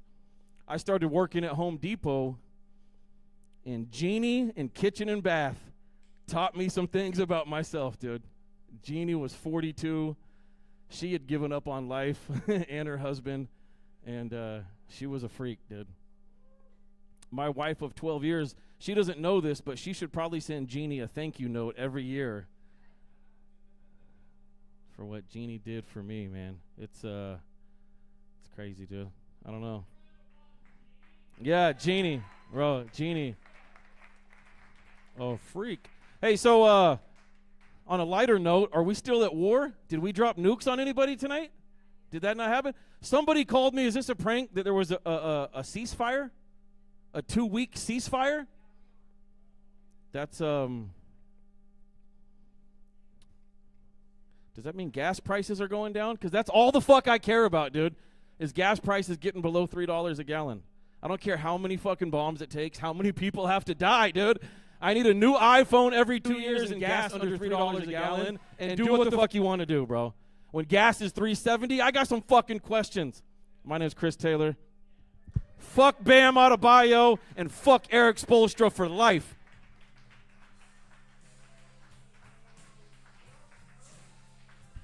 Chris Taylor, everybody. Fuck yeah. He is a fan of war. All right. Your next comic coming up to the stage. Put your hands together for Nate Christian, everybody. What, me playing Sister Christian wasn't enough for you, dude?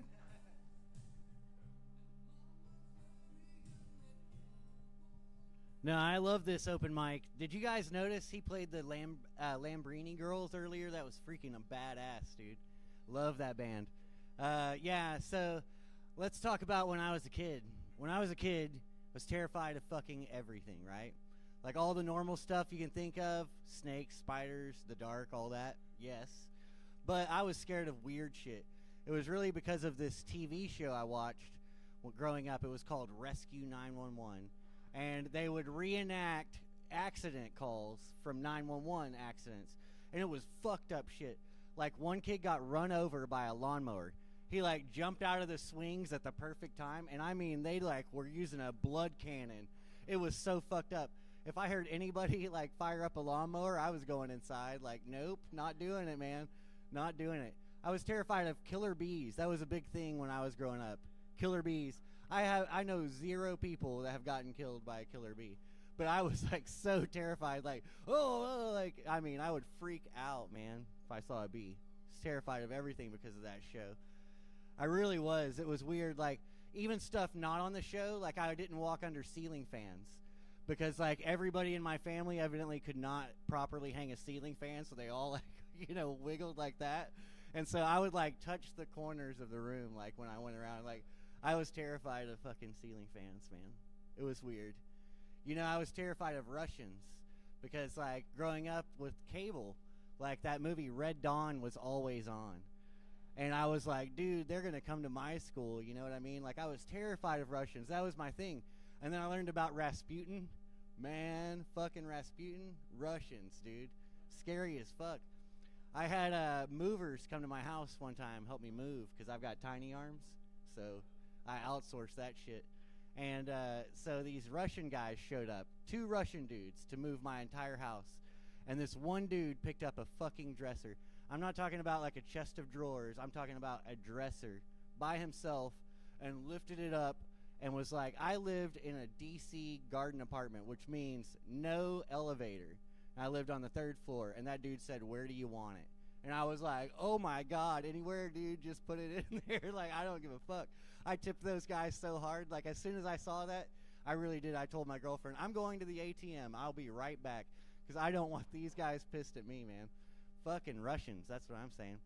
I watched on YouTube video of, like, these Russian guys nowadays, right? And they're, like, so hardcore that even other Russians are afraid of them. So they don't want them hanging out in front of their stores. So they took all the benches away. And you know what these fucking Russian dudes do? They don't give a shit. They just sit like this.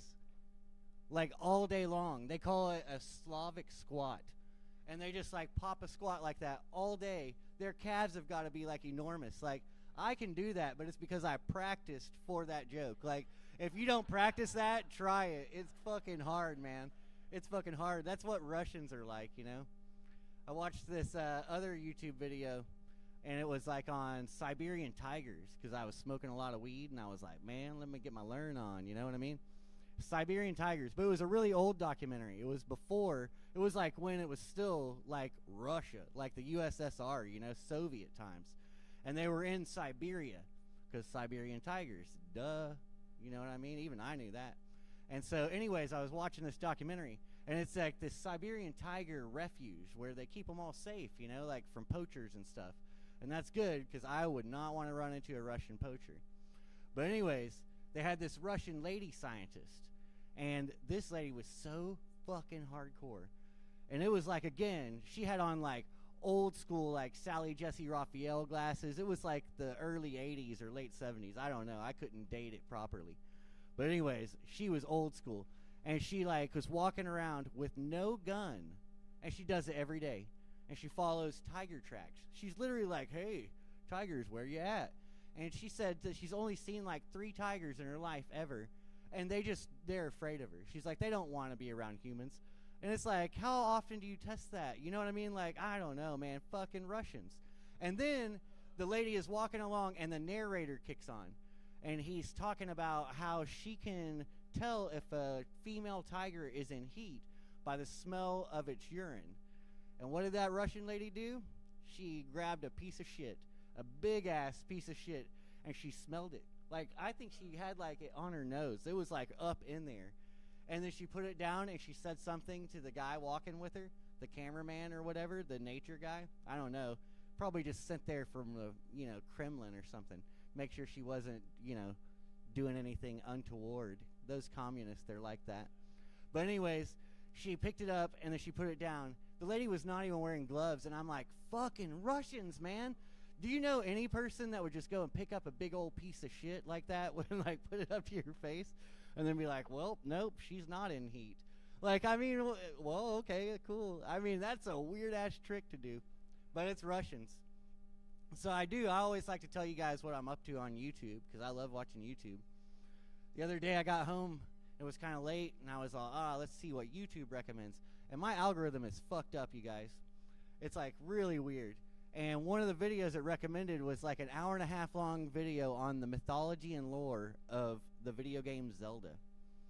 And I was all, fucking nerds, dude. And then I ended up watching a 2-hour long documentary on the occult symbolism hidden in the Wizard of Oz.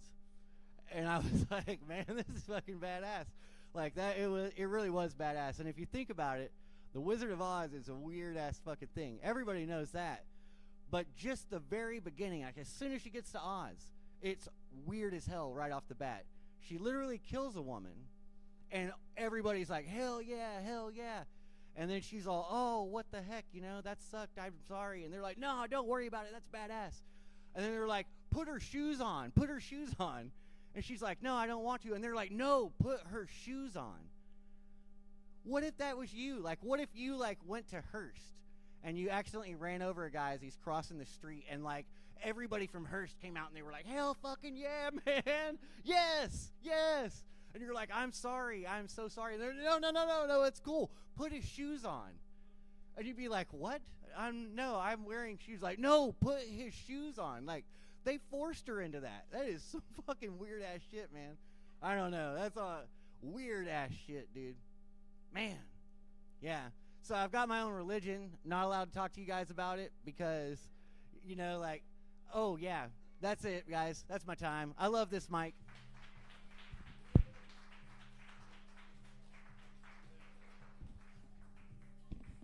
Nate Christian, everybody. Hey, if I forget to light you, just remember there's a timer timing you. Your next comic coming up to the stage is we're working on a podcast called Shut Up Taylor. Put your hands together for Taylor Sword, everybody.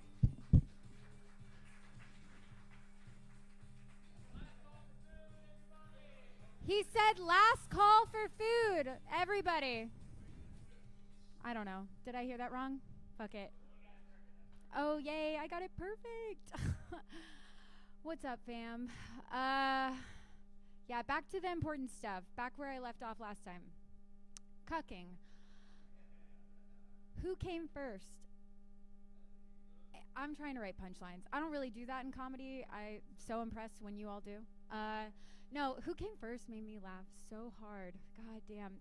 No, but I think polygamy is kind of the intermediary. There we go. In between that, y'all think? Having sex with other people not in front of your partner versus the other? No. I really think there should be a documentary about it. Look how many of you did not know. You guys we're all clueless, right? Any cucks in the room? Okay. I don't... Nick, tell me about your last cucking experience. Yeah. He's like, it's happening right now. No, I think there should be a documentary about it. God damn, guys, I'm high. Y'all make me so nervous. No, I think there should really be a documentary about it. What's crazy is that my dad could be in it.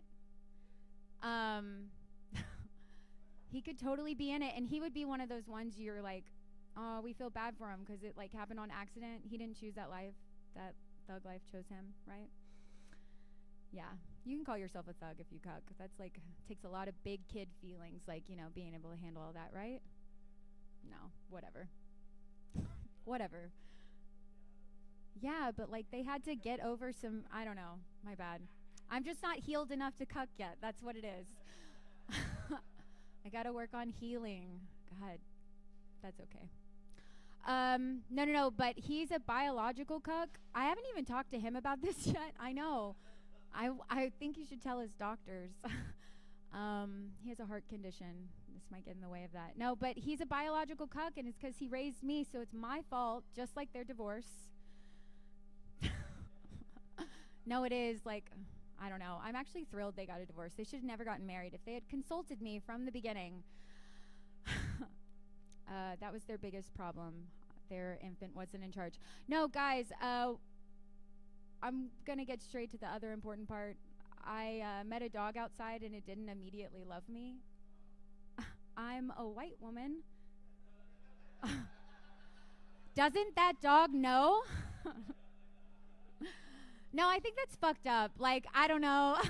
I think it's fucked up that white women get to claim, like, being like, I'm like the fucking princess of the forest. Like, I would love to be the princess of the forest. Yeah, that's the only place where animals are. No, I would love to be the princess of the rabbits that live outside my home. I really would, but I don't think it's deserved. I mean, white women are like vicious creatures, right? I know it. I feel it in me every day when I make the decision not to be a complete bitch, just a little bitchy. No, they're vicious creatures. We know white men are too, right? White people, I guess, as a whole, we exert our power in different ways. If you want to just say there's two genders, which I don't. No. You know, white women kind of cuck the world if you think about it. They sure do. Sorry, guys. I'm just working on some stuff. I have to have new material. I can't go talk about my kid wanting to fuck me when I go back to Austin next weekend. No, I'm working on some new stuff, and apparently cucking and hating on white people, which is one of my favorite things to do. No, I think it's messed up that white ladies just get to say we love animals so much nobody else gets to. In fact, I think it's like created this great space on the internet where people who are not white show themselves like with all sorts of animals, and it's like really pissing some white women off. Like, and now they're taking the squirrels from their neighborhood inside of their homes and like, you know, rescuing, you know, protected endangered wildlife, which I shouldn't be doing. Anyways, there's no punchline to this. Just like cucking, who came first? That's what I want to end on. Y'all have a great night. Love you guys so much. Tuesday shit show. Ugh.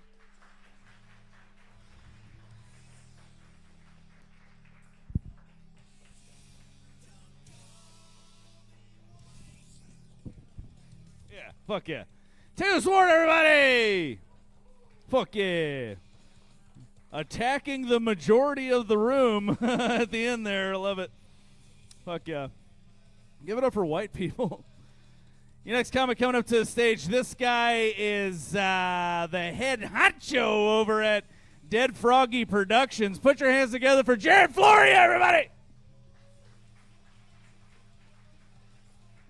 Hell yeah. Shout out to Chris Taylor for the Dead Froggy slander. Is just making up lies. Dude misses a show he's booked on and then creates a false story about shirts and gang wars and shit. yeah, you didn't have your shirt and you store on the show. Chris Taylor just didn't bring himself to the show. That was on him. And then he stole Eric Stevenson's shirt and then used it as an opportunity to slander us further. And so, speaking of tiny penises, Asian porn, the transition there is supposed to be Chris Taylor has a tiny penis. Speaking of tiny penises, Japanese porn, usually it's blurred out, or they say it's blurred out. I just think that Japanese porn's not made for Western eyes. You really got to squint to see it. That's why you can't see it well. I'm trying to, start watching media longer than the first minute of every porn, and so I've been watching movies lately. Like I watched Weapons and Centers because they got awards and stuff. I heard they were really good. They were really good. I did notice the entire time watching these movies, I'm just like wanting to grab my phone. Like my attention span is so bad. I don't want to finish this joke.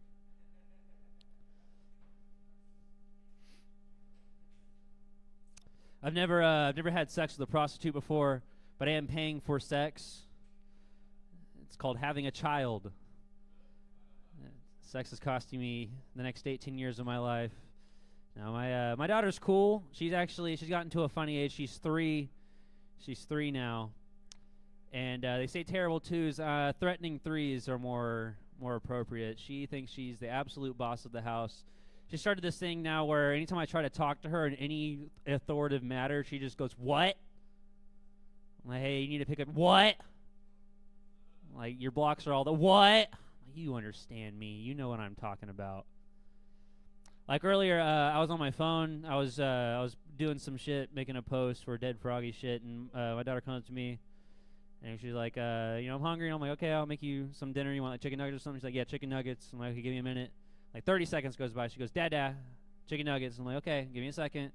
30 more seconds. She comes up to me, talks to me like I'm the dumbest motherfucker in the world. She goes, Dad, chicken nuggets, please. You're 3. You need to fucking figure your shit out, man. I guess I need to figure my shit out. She's gonna teach me. It's actually funny. The other day, she found a dollar bill on the floor, and she goes, "Ooh, a ticket." She thinks she's boss of the house. Doesn't even know what a fucking dollar bill is. And I thought about it. Maybe she's right. Dollar bills, they are like a ticket. It's like a ticket to a better life, happiness, all the things you could want in the world. And sorry, baby girl, Dad has got very few tickets. It's going to be a very hard trip, this thing called life, for you. She's potty training right now. She came up to me the other day, and she goes, Dad, I got fart in my panties. Oh. It's okay, baby. You can fart in your panties. That's all right. She's on, Dad, I got fart in my panties, and I checked, and she sharted. That's her first experience with a shart. And I think any of you get too drunk tonight, I give you permission to use that. You can go, guys, I farted in my panties. Like, bro, no, you got too drunk and you shit yourself. Farted in my panties, my ass. My daughter, when she was born, she had this thing called something hematoma. She had like this mass in her cheek. It was like a clump of blood vessels that are like growing faster than the rest of her blood vessels. We got it checked out. For a while they were scary because like a random mass on your child's face. You can think tumors and stuff. And we went to a specialist to get this checked out. And I don't think she was quite a doctor. She's probably like an assistant, like a nurse or something. I don't think she was actually the doctor. But she came in to give us like what they had discovered. And she goes, Mr. and Mr. Floria, can you sit down? I got all the test results in. The thing on your daughter's cheek is actually nothing to worry about. Like, y'all met a person that talks like this, right? But usually they work at, like, a fucking Chipotle or something. I'm glad, like, the news wasn't bad, because I can only imagine, like, sir, ma'am, your child's not going to make it, their spine, it's just too far gone. They're never going to walk again. I don't know. It's just, she shouldn't be the one giving any sort of news at all. She can set appointments and stuff, but that's really it. Okay, I'll do this last little thingy-majigger. Is it just me, or does the word like when someone says they have the heebie-jeebies, right? The heebie-jeebies, it just sounds like a cutesy way of saying you're scared of Jewish people. I'm not anti-Semitic, man. I just got the heebie-jeebies. I've been Jarrett Floria. Dead Froggy's not as bad as Chris Taylor says.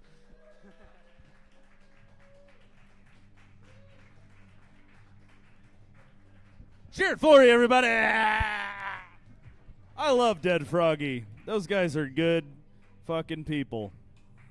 Your next comic coming up to the stage. Speaking of good people, this guy, I love this guy very much. Put your hands together for Glenn Stewart, everybody!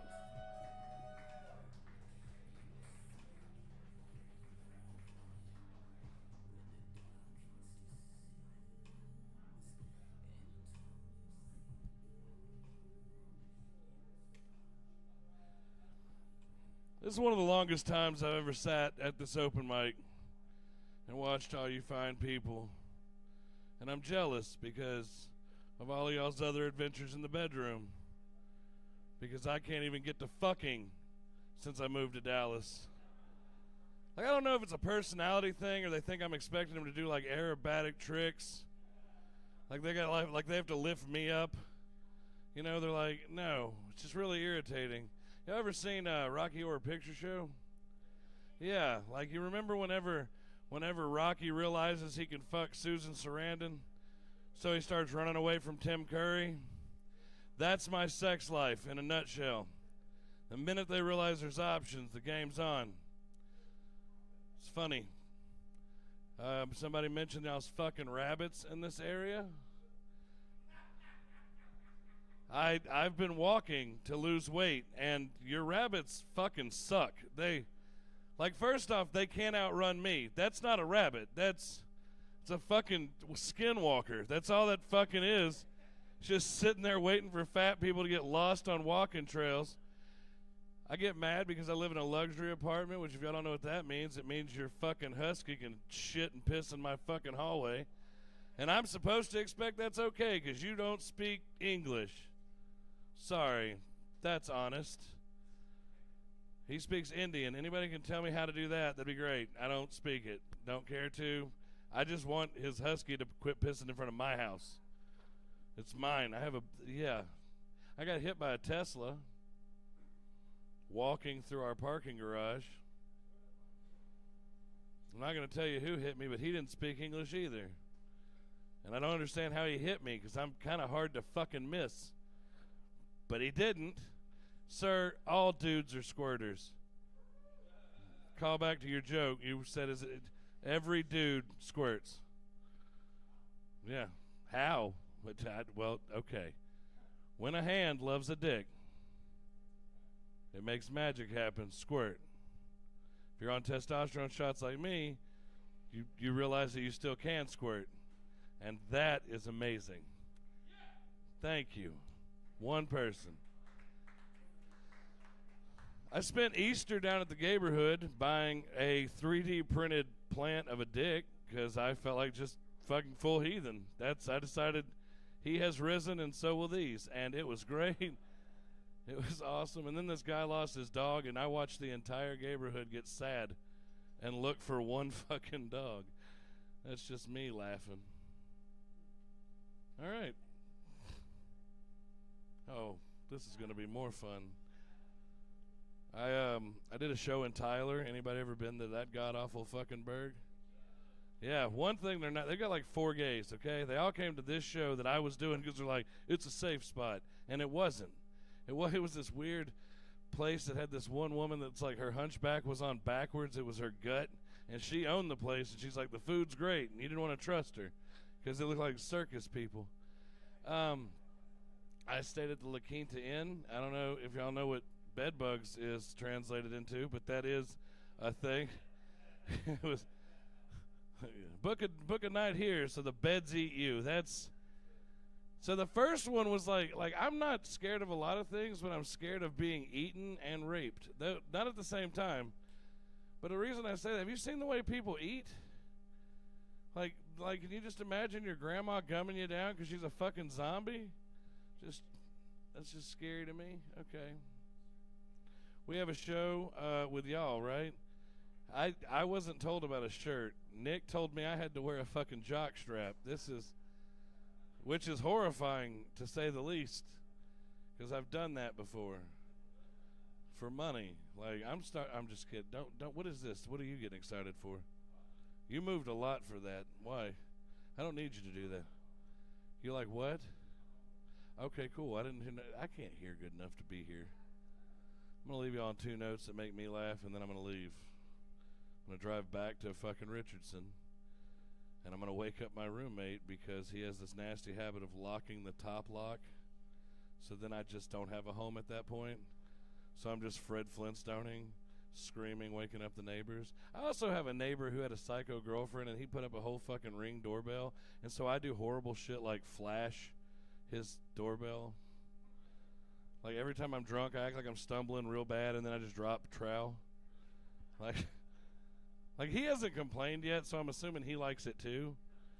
But then I saw him, and now I regret every bit of my decision. And I put my name as Jarrett Floria. Just kidding.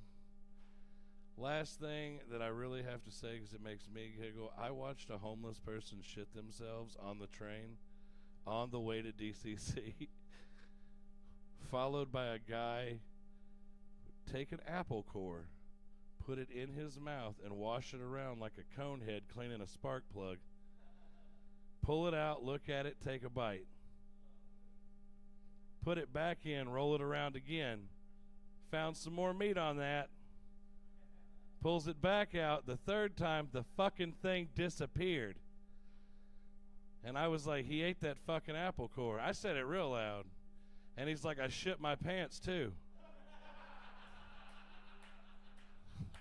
My name's Glenn Stewart. Thank you.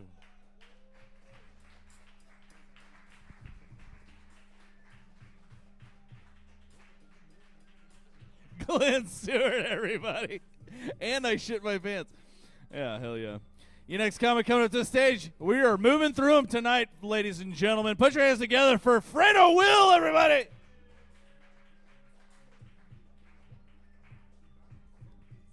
Make some noise for Easter again. Did y'all have a good Easter?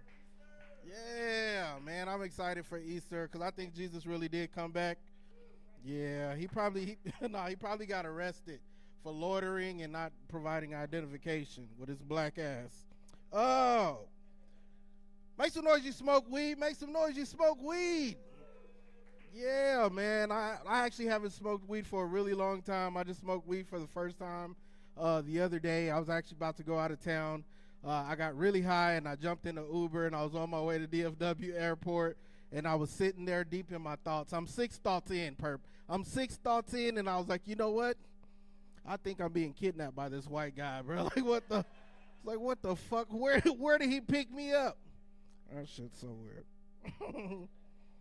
That shit's weird. I got high and I had to talk to my mom for the first time in a long time. Like, bro, when I was younger, I could talk to my mom when I got high. But when I got older, I just try to tune her out. You know what I mean? Like, I just tuned that bitch out, like, because I didn't want to hear nothing she had to say. So I just, like, summarized it in my brain or something.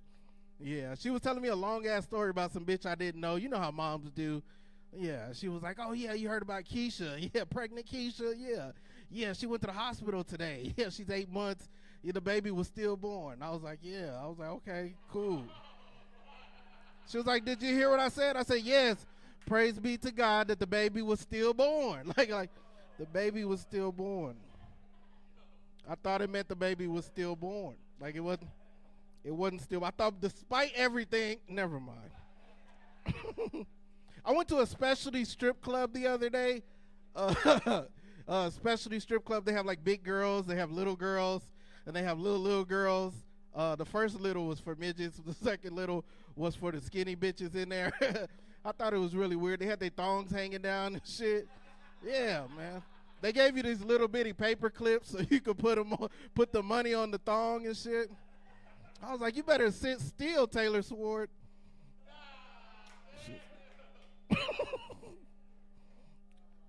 Oh, man. That is fucked up. My uncle's real fucked up, man. He gets really high, bro. Not off weed. He gets really high. He's a crackhead. He gets really high and he says like weird shit. Like the other day, he was like, man, you can't fuck with me. I got more money than God. I was like, damn, this motherfucker might got a point. He's like, yeah, I got more money than God. How much money does God have? He said he don't got no money. He's like, that's right, because God is broke as hell. And I was like, now you probably taking it too far, nigga. Like, hell yeah. Speaking of taking it too far, I went to a leash-free dog park the other day. That shit was weird because, like, my dog's not ready for that type of shit. So I had my dog on the leash, and the dude yelled at me. He was like, hey, this is a leash-free dog park. And I was like, hey, do you want your dog to get fucked? Well, then shut the fuck up. That shit's real. That shit was so real. I don't know why white people love their dogs. You know what I'm saying? They be kissing them in the mouth and shit. Hell yeah. I hate white people dogs, bro. I hate coming to white people's house with dogs. White people give you instructions about their dog. They be like, oh, I ain't got no time. White people be giving you instructions about their dog. Like, I'm going to be scared of your dog anyway. You know what I'm saying? They be like, oh, no, he's not going to bite you. He just got to smell you a little bit.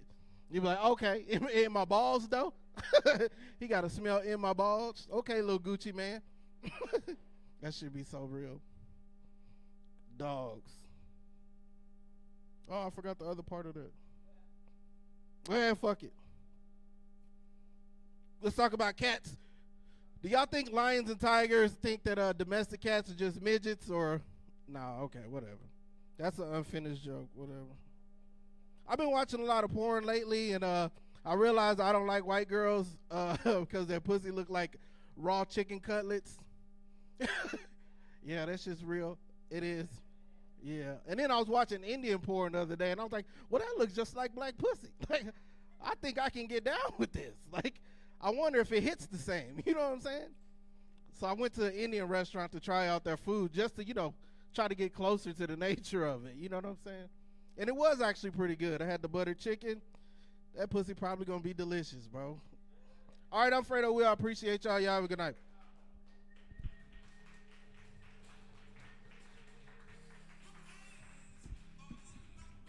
That's Fredo Will, everybody. We are moving right along. Are we doing last call yet?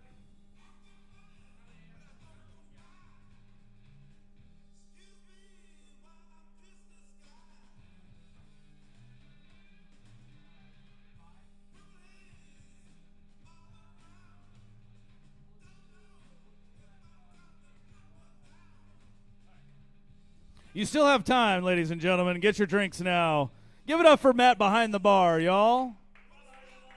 Fucking A, dude. Your next comment, give it up for Lil Perp.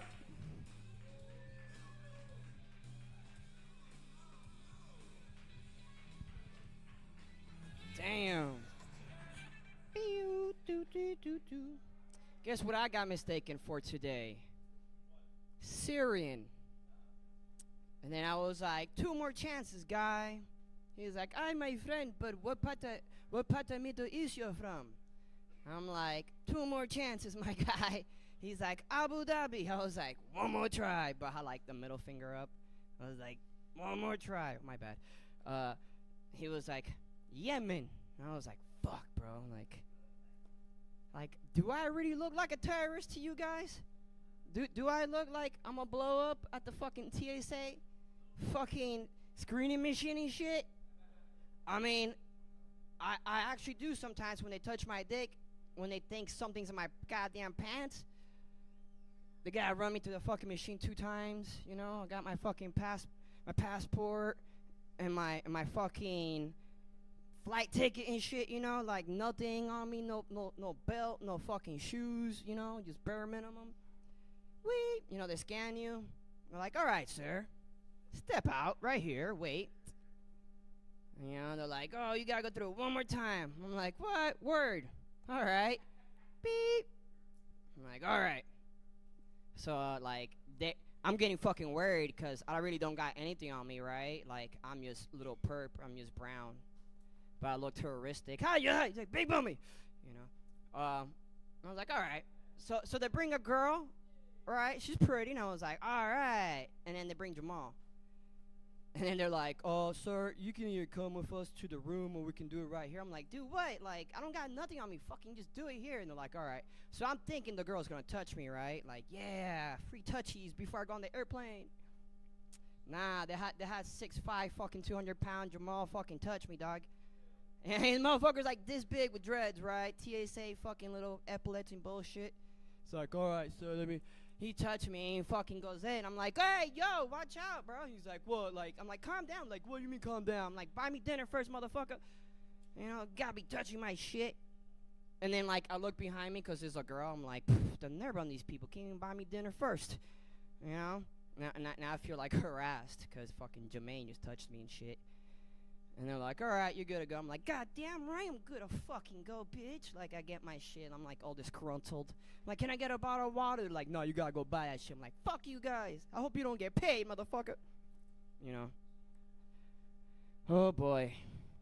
Girls with no insurance. What the fuck is going on? You still have tax from fucking pandemic. Like, I'll replace it soon.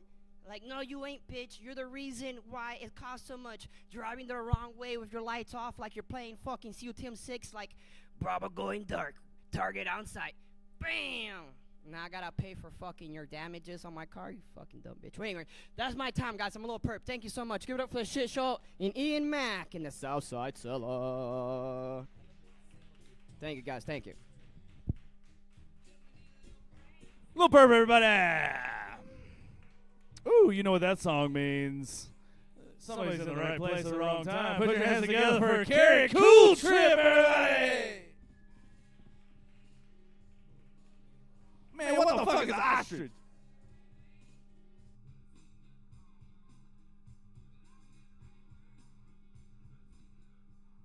Man, hell yeah, man. Make some noise tonight, guys. It's just us. Hell yeah.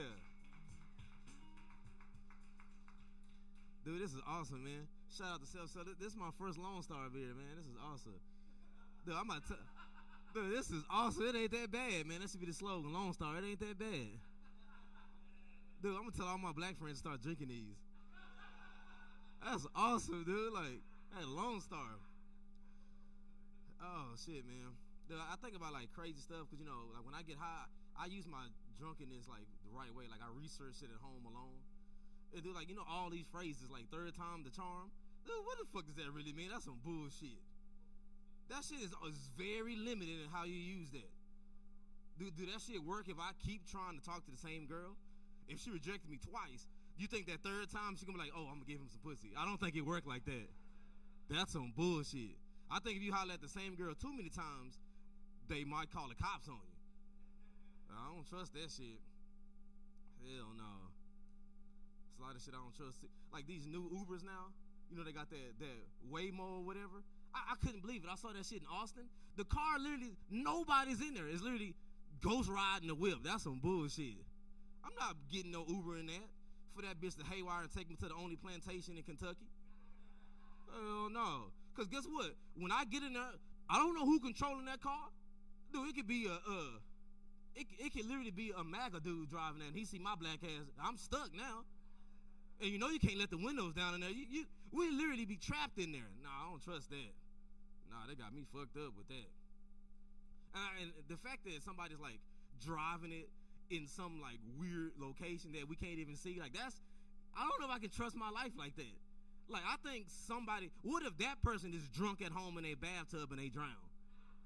Dude, then I'm dead too, because this motherfucker. Dude, like I've been, y'all ever been kicked out of places before? Dude, I've been kicked out of some dumb places. Dude, I got kicked out of a Sam's Club. Dude, I was, you know, hungry, kind of homeless, and so, you know they got like the free sample line? Dude, so I kept skipping people in the same line, right? And you know I'm black, they let me do it. It's like, people are scared of us no matter what size we are. It's the best privilege. That's why I like being black. And I remember the manager came over and tapped me on the shoulder, and he said, "Excuse me, sir, your time in this line is exhausted." Excuse me? That's a mighty big word for a manager with a sticky note for a badge on this shirt. Dude, they don't pay you enough. If they don't give you a real badge, he had to write his name on there. That's some bullshit. I don't think you should be using big ass words like that to me. I was offended. So you know what I did, right? So I got scared. I don't know how I did this, but like I snatched the whole pot off the grill and I took off running. I had to skill it. It looked dumb. It looked very retarded, and I almost made it until I ran over this service dog that was in the way. Dude, no, don't feel bad for it. I don't think it was the real one because the dog was begging for food and pissing in the front of the store. It was the most mangiest, ungroomed creature I've ever seen in my life. Dude, and they didn't even have the vest on. Motherfucker had a bandana and shit that said serve on there. That's some bullshit. I think that motherfucker killed the real service dog and the owner. That's what I think happened. Dude, I got kicked out of a Victoria's Secret. Y'all ever been kicked out of there? Dude, so this was back in my whole days when I was driving. So I used to go to the strip mall, and whatever hot girl I seen walk into the store, I'd park and go inside right behind her. That's some creepy ass. She looked at me like, damn, bro, that's creepy as fuck. Dude, I saw this girl. Dude, she literally had one arm, but she was the most attractive motherfucker I've seen. I illegally parked my car. You know the little white lines on the side? I parked my shit on that. I went to the Victoria's Secret. I got in there. Nothing but bitches in there, right? You would have thought it was a paradise, but the look on their face, it was not. Everybody was terrified in there, right? I should have been scared, but I proceeded to go to the back of the store. You know how big that store is to go to the back corner? And so I seen that fine-ass one-armed girl. And I said, hey, I'm Carrie. And she's like, and she did her eyes like, when a white girl is doing like that, she's calling for help. She goes, what are you doing here? And I said, just buying panties for my sister. Let's hang out. That pickup line did not work at all. Thank y'all, guys. I appreciate it.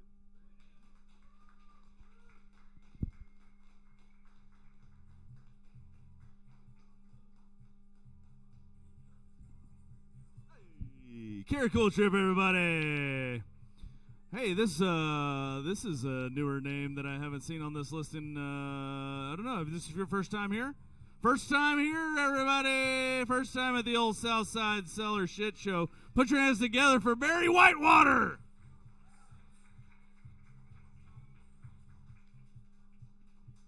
Hi, first time doing comedy for all you need to know. Hi. Yes, I took an online lesson. I hope this works out. Hi, how's it going? Look at crowd, point. This all seems to be working out. Talk to bartender louder than me. Awesome. This place is going great.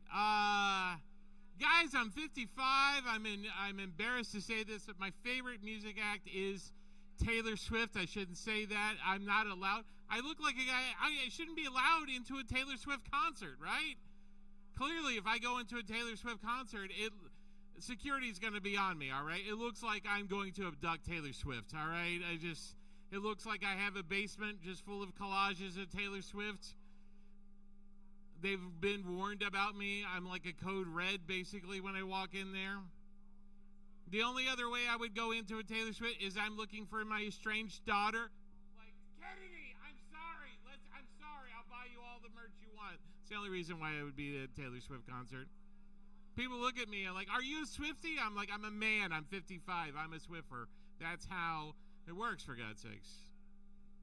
I love her. Here's the thing. It's the reason why I drive with my windows up, for God's sakes. I will just blast, shake it off. It's too many ways. Thank you, asshole. Thank you very much. I feel like it's appropriate for that bit. Guys, she's a producer, right? She toured 142 countries. Guys, if I were to do 2 open mics tonight, I wouldn't shut the hell up about it. Do you understand that? I do not produce. She breaks up with a boyfriend. She gets a #1 hit. My wife leaves me. I get a #1 drinking problem. Do you understand what I'm telling you guys? She's an extraordinary human being, and I love her for that. Because I am married, obviously. Look at the clothes. These are Kohl's finest. Yes. Here's the thing, guys. I'm a 3 here. I go to Kohl's. I'm an 8. I mean, there's a lot of fancy ants there that love me. But I am married. Our lovemaking isn't what it used to be. It's basically just routine. I'm going to tell you that right now. I just remember years ago when we did it, it was hot and heavy. Now it's a chore basically. There's a lot of stretching, a lot of promising that I'm like, basically you know what? If Mike doesn't move his boat from across the street, I'm calling code compliance. That's our sexy talk. I'm going to tell you that right now. And we're dried out. We're like 2 old pieces of wood, basically. There's 2 tumblers of Yetis full of water, 2 to 3 fans. It's like a real hurricane situation when we make love. I'm going to tell you that right now. It's a real dew point, kind of real high. That's how we make love. Look, I just do it at this point because I just need somebody in a couple years to unplug me, and I need to keep her around, all right? I need somebody that knows English. So, well. I go shopping at Winco. Does anybody go to Winco? Does anybody? Yes. Anybody? Yes. Yeah, all right. You do? Awesome. Way to go. Not a lot of winning there. I don't know why they call it that. I'm going to say this. Don't take offense, but I always feel like you don't need prior experience. You just need priors to work there. So, do you like that? All right. I do. Here's the thing. I love going to Winco 24 hours, right? It's 24. I love it. That's my walkabout. I just go. I don't like looking at myself on the TV. I just got a glimpse. That's not good. I'm going to make some life choices because I just saw myself on TV. Just chicken from here on out. I'm just going to turn this way right now. I just looked. I was like, that's not a good look at all. I thought this shirt worked for me. It is not. It is clearly a cry for help. This is really destroying my Winco bit. I'm like, oh, basically. I will go through Winco, and guys, I will have delusions of grandeur. I'm like, you know what? I will make a beef Wellington, and I will look it up, and I will walk through Winco, and then at the end of the night, I'm like, fuck it, I'm getting the Stouffer's lasagna. That's all I'm gonna do, basically. That's how Winco. I love Winco. It's just full of hope, you know. Like I said, a lot of the employees. Do you drive there yourself? I figure a lot of people with moms are the people who work at Winco. That's what I see. Maybe I'm wrong about that. I love Winco. It's quiet. It's a very church-like atmosphere. No, it's no music. You just come in, you get your stuff done. A lot of people, and I would like, you know, people are on their phone. You know what my favorite thing is the people that go around carts, and I can't do this act. People that go around carts on their phone like that. That's their walkers, or basically that's on the car. I got to work on that act out. You know the people, you've seen them, right? They're on the carts. Clearly they have nowhere to go. They're homeless people. They're buying chickens, and they're like on their carts, and they're using the cart as a walker. You know what I'm talking about, right? And they're like, yeah, they take extra time. Yeah, sometimes they just drive around, and like you're just buying, a loaf of bread, and that's it. Yeah, I just feel like they're basically just getting on. All right, I'll finish on this. Thank you very much. We had the primary elections like about a month ago. It's hard to keep up with who won. I asked my friend, I go, who won? And he's like, it's easy. Just look and see who's texting you for money, and then you know who won. I looked, I go, my son won, and that's it. Guys, thank you all very much. Have a good night.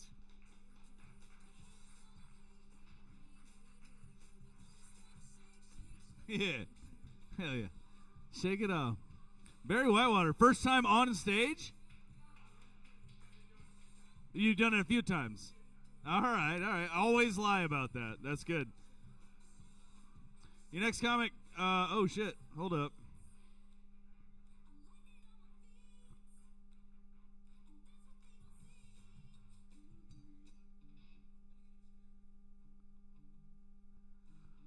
Ladies and gentlemen,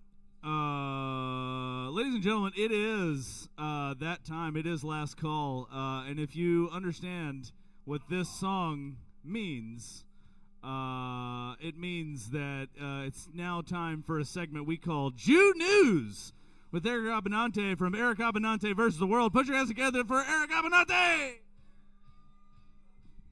Chaim. Thank you, Goyim, for fighting the war with Iran for us. Thank you so much. It's so good to be here. Look at me. I'm on the screen. You can see my Jew nose. Very good. As a producer, I got to say, it's perfect, except for the logo having a black square. You know, the square is blacker than Oak Cliff. You need to remove that part. Other than that, really looks great. Honestly, you guys are kicking ass here. You get to see yourself on a TV. Where else can you do that at a mic? That's incredible. That's incredible. Make sure you tip your wait staff and buy some good stuff, okay? Even my Jewish ass tip Matt, okay? If this Jew can tip somebody, you can, okay? I gave him a 25% tip. That's 24% more than my religion allows, okay? So I tipped him. And Ian is going to be on my show Thursday at the Mexican restaurant. I got a new weekly show at a Mexican restaurant. I'm fighting for free food for you bums, you know, okay, because I know you all need it. Now, the thing I love about a Mexican restaurant, you know, Mexican only means a positive thing and as a connotation in two ways. Mexican food and Mexican Coke. Mexican Coke is great.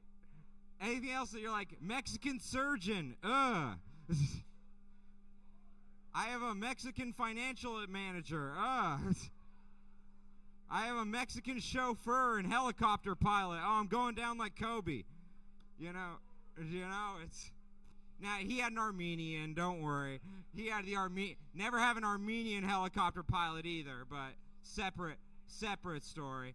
But, yeah, in honor of me having a show at a Mexican restaurant, do you know about the Jewish president of Mexico?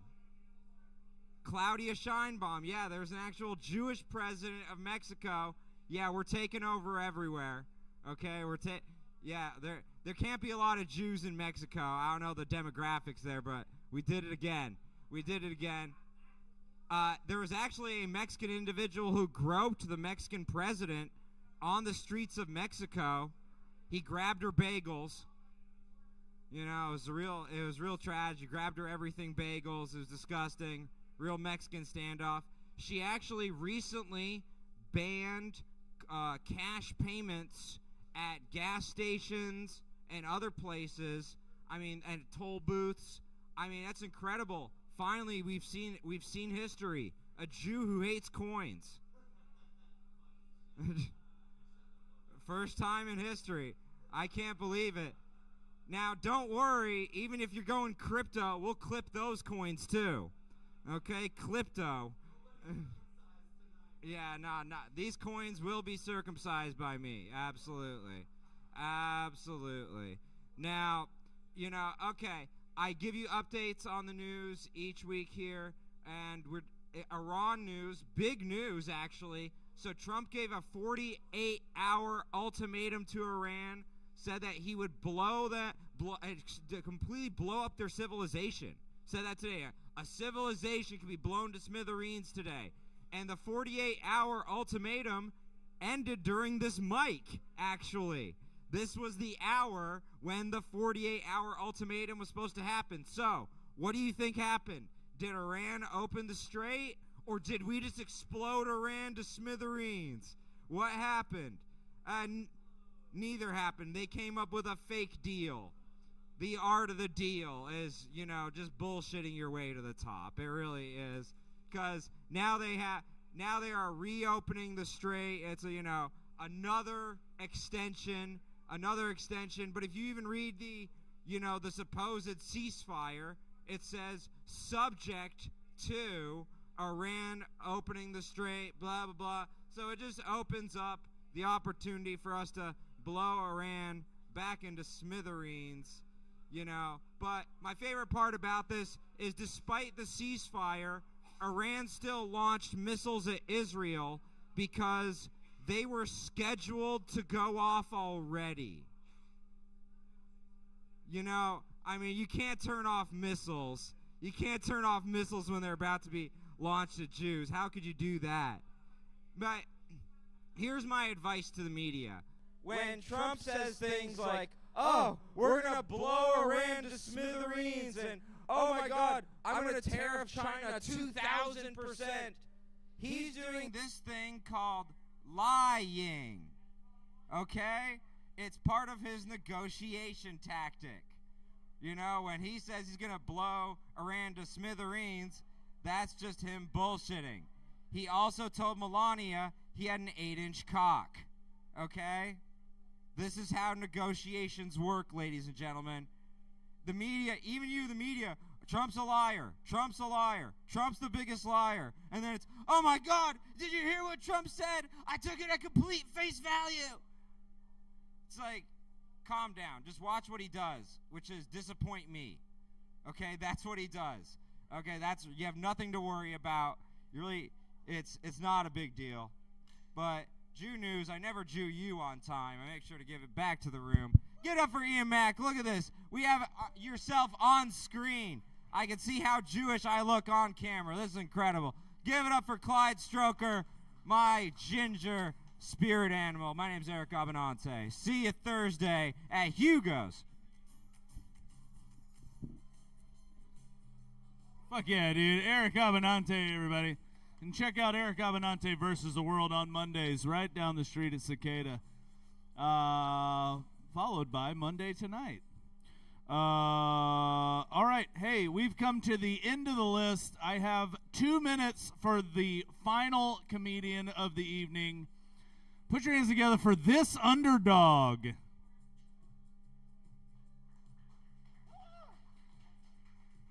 that was a little delayed, but hey, better late than never. I'm usually the one late to the party. Thanks, guys. It's amazing. Everybody having a good time tonight? I only have 2 minutes. I'm going to tell you to tip the bartender and then get to my set. All right, let's fucking go. All right. Oh, shit. Hang on. Oh. In case you were wondering, you're right. And in case you were wondering, you're also fucking wrong. How is that possible? What the fuck is this guy talking about? Ha! That was psychology. I have my shit together. Ah! Got him. Gotcha, bitch. But to be fair, this is still a crutch. You see it's color-coded? Very sophisticated. Matt, shut the fuck up, okay? This is my time to talk. I'm going to tip you. I'm gonna tip him really good for that. I'm going to tip you extra for that because that was fucking rude. Okay, but yeah, color-coded. All right, 2 minutes. All right, let's go. All right, so I got this whole set color-coded on my phone, green, yellow, and red, moving forward. And yeah, I put thought into this. That's why they gave me a microphone, dumb or not. Thank you. Okay, hello. Some of y'all may or may not have come prepared to listen, but I came prepared to talk. Let's go. All right, so moving forward. And I've only got 2 minutes, so move. All right, I already said that. All right, let's go. Okay, couple y'all, good enough. All right, so I jumped ahead. All right, Kill Tony. Anybody know Keegan Carmichael? Anybody heard of that dude? Keegan Carmichael. He's the dude that all right, I guess I'm just going to say, since no witnesses, nobody watches Kill Tony, all right, that's okay. You know what? I had to look him up, too. But let me tell you about this guy, okay? So once I found him, I got conflicted immediately because he was hilarious. And that's the worst kind of talent. Moving forward, I'm losing you guys. Hey, you know what? That's why this shit is color-coded. Because when I start losing you, I'm at 2 minutes right now, so can I go 1 more minute, or am I done? If I'm done, I'm done. All right, I'm going 1 more minute. Can I go 1 more minute? Can I have 1 more minute of attention? All right, hey, you're amazing for that. All right, so look, check it out. All right, the problem is that I wanted to hate this guy. I showed up spiritually prepared to be a hater, but then this dude started killing it. That's not influence, that's occupancy. Not inspiration, occupancy. What I mean by that is it was everything, the voice, the rhythm, the posture, the whole vibe. It felt like less like a tribute and more like identity theft with good timing. Like a dead man got his credit ruined for laughs. We're talking about Mitch Hedberg here. Okay, I love the guy, all right? And the messed up part is it worked. And that's what made it weird, because I couldn't just dismiss him. If he sucked, that would be easy. We could all relax. We could all go, well, this guy's a hack, and then go microwave some shit. You know what I'm saying? But no, he was murdering it. So now I'm morally trapped. So now I'm stuck with the harder question. How funny are you allowed to be before you admit maybe you have robbed a dead man? At a certain point, this this stops being stand-up and starts being a paranormal experience. A paranormal income. That's the line, a paranormal income. At minimum, the estate deserves a thank you card, because this felt less like a set and more like a seance with punchlines. I got no fucking punchlines, and I'm going to drop the mic with this because I've gone way over my time. So if there's any point, in the interest of transparency, what you're about to witness is my impression of a motherfucker doing impression of a motherfucker doing impression of a dead motherfucker. Okay. All right, so here we go. I had a buddy who had a camouflage phone cover. This is my Mitch Hedberg, yo, okay? I had a buddy that had a camouflage phone cover, and I had to ask him, hey, bro, how often do you lose your phone? Thank you, guys. This underdog, I went way over time. Sorry. Thank you.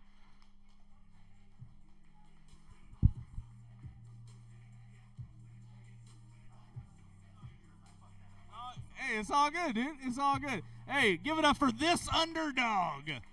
And give it up for all the comedians you got to see this evening. We did not get to the standby list, but hey, it's 11:30 and we stayed 30 minutes later than we said we were going to, so be fucking grateful, assholes. I'm doing my best. Give it up for Matt behind the bar.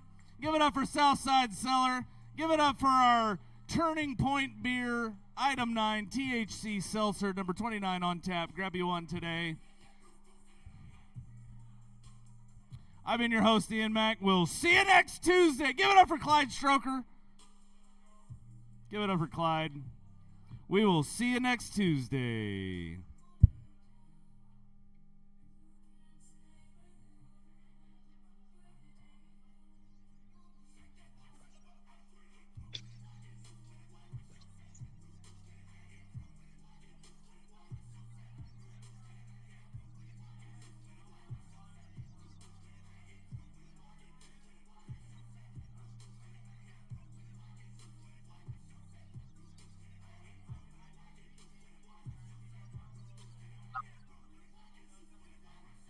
Just want to see what it sounds like.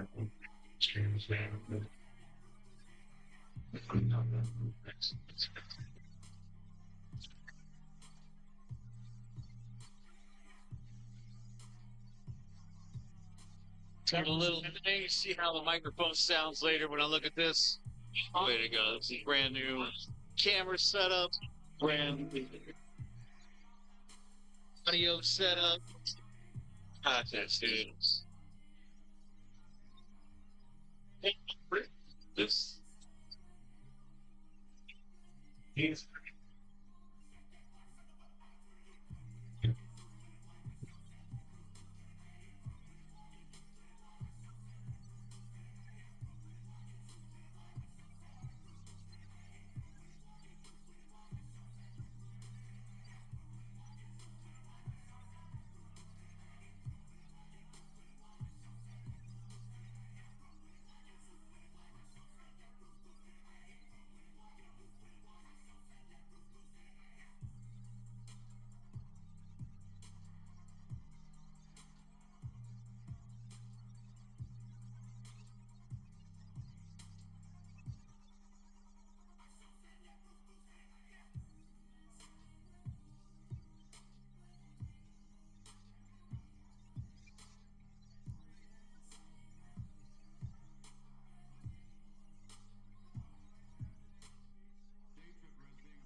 to worry about the thing lots of these two not hard to know what you're was when you're running what your feeling is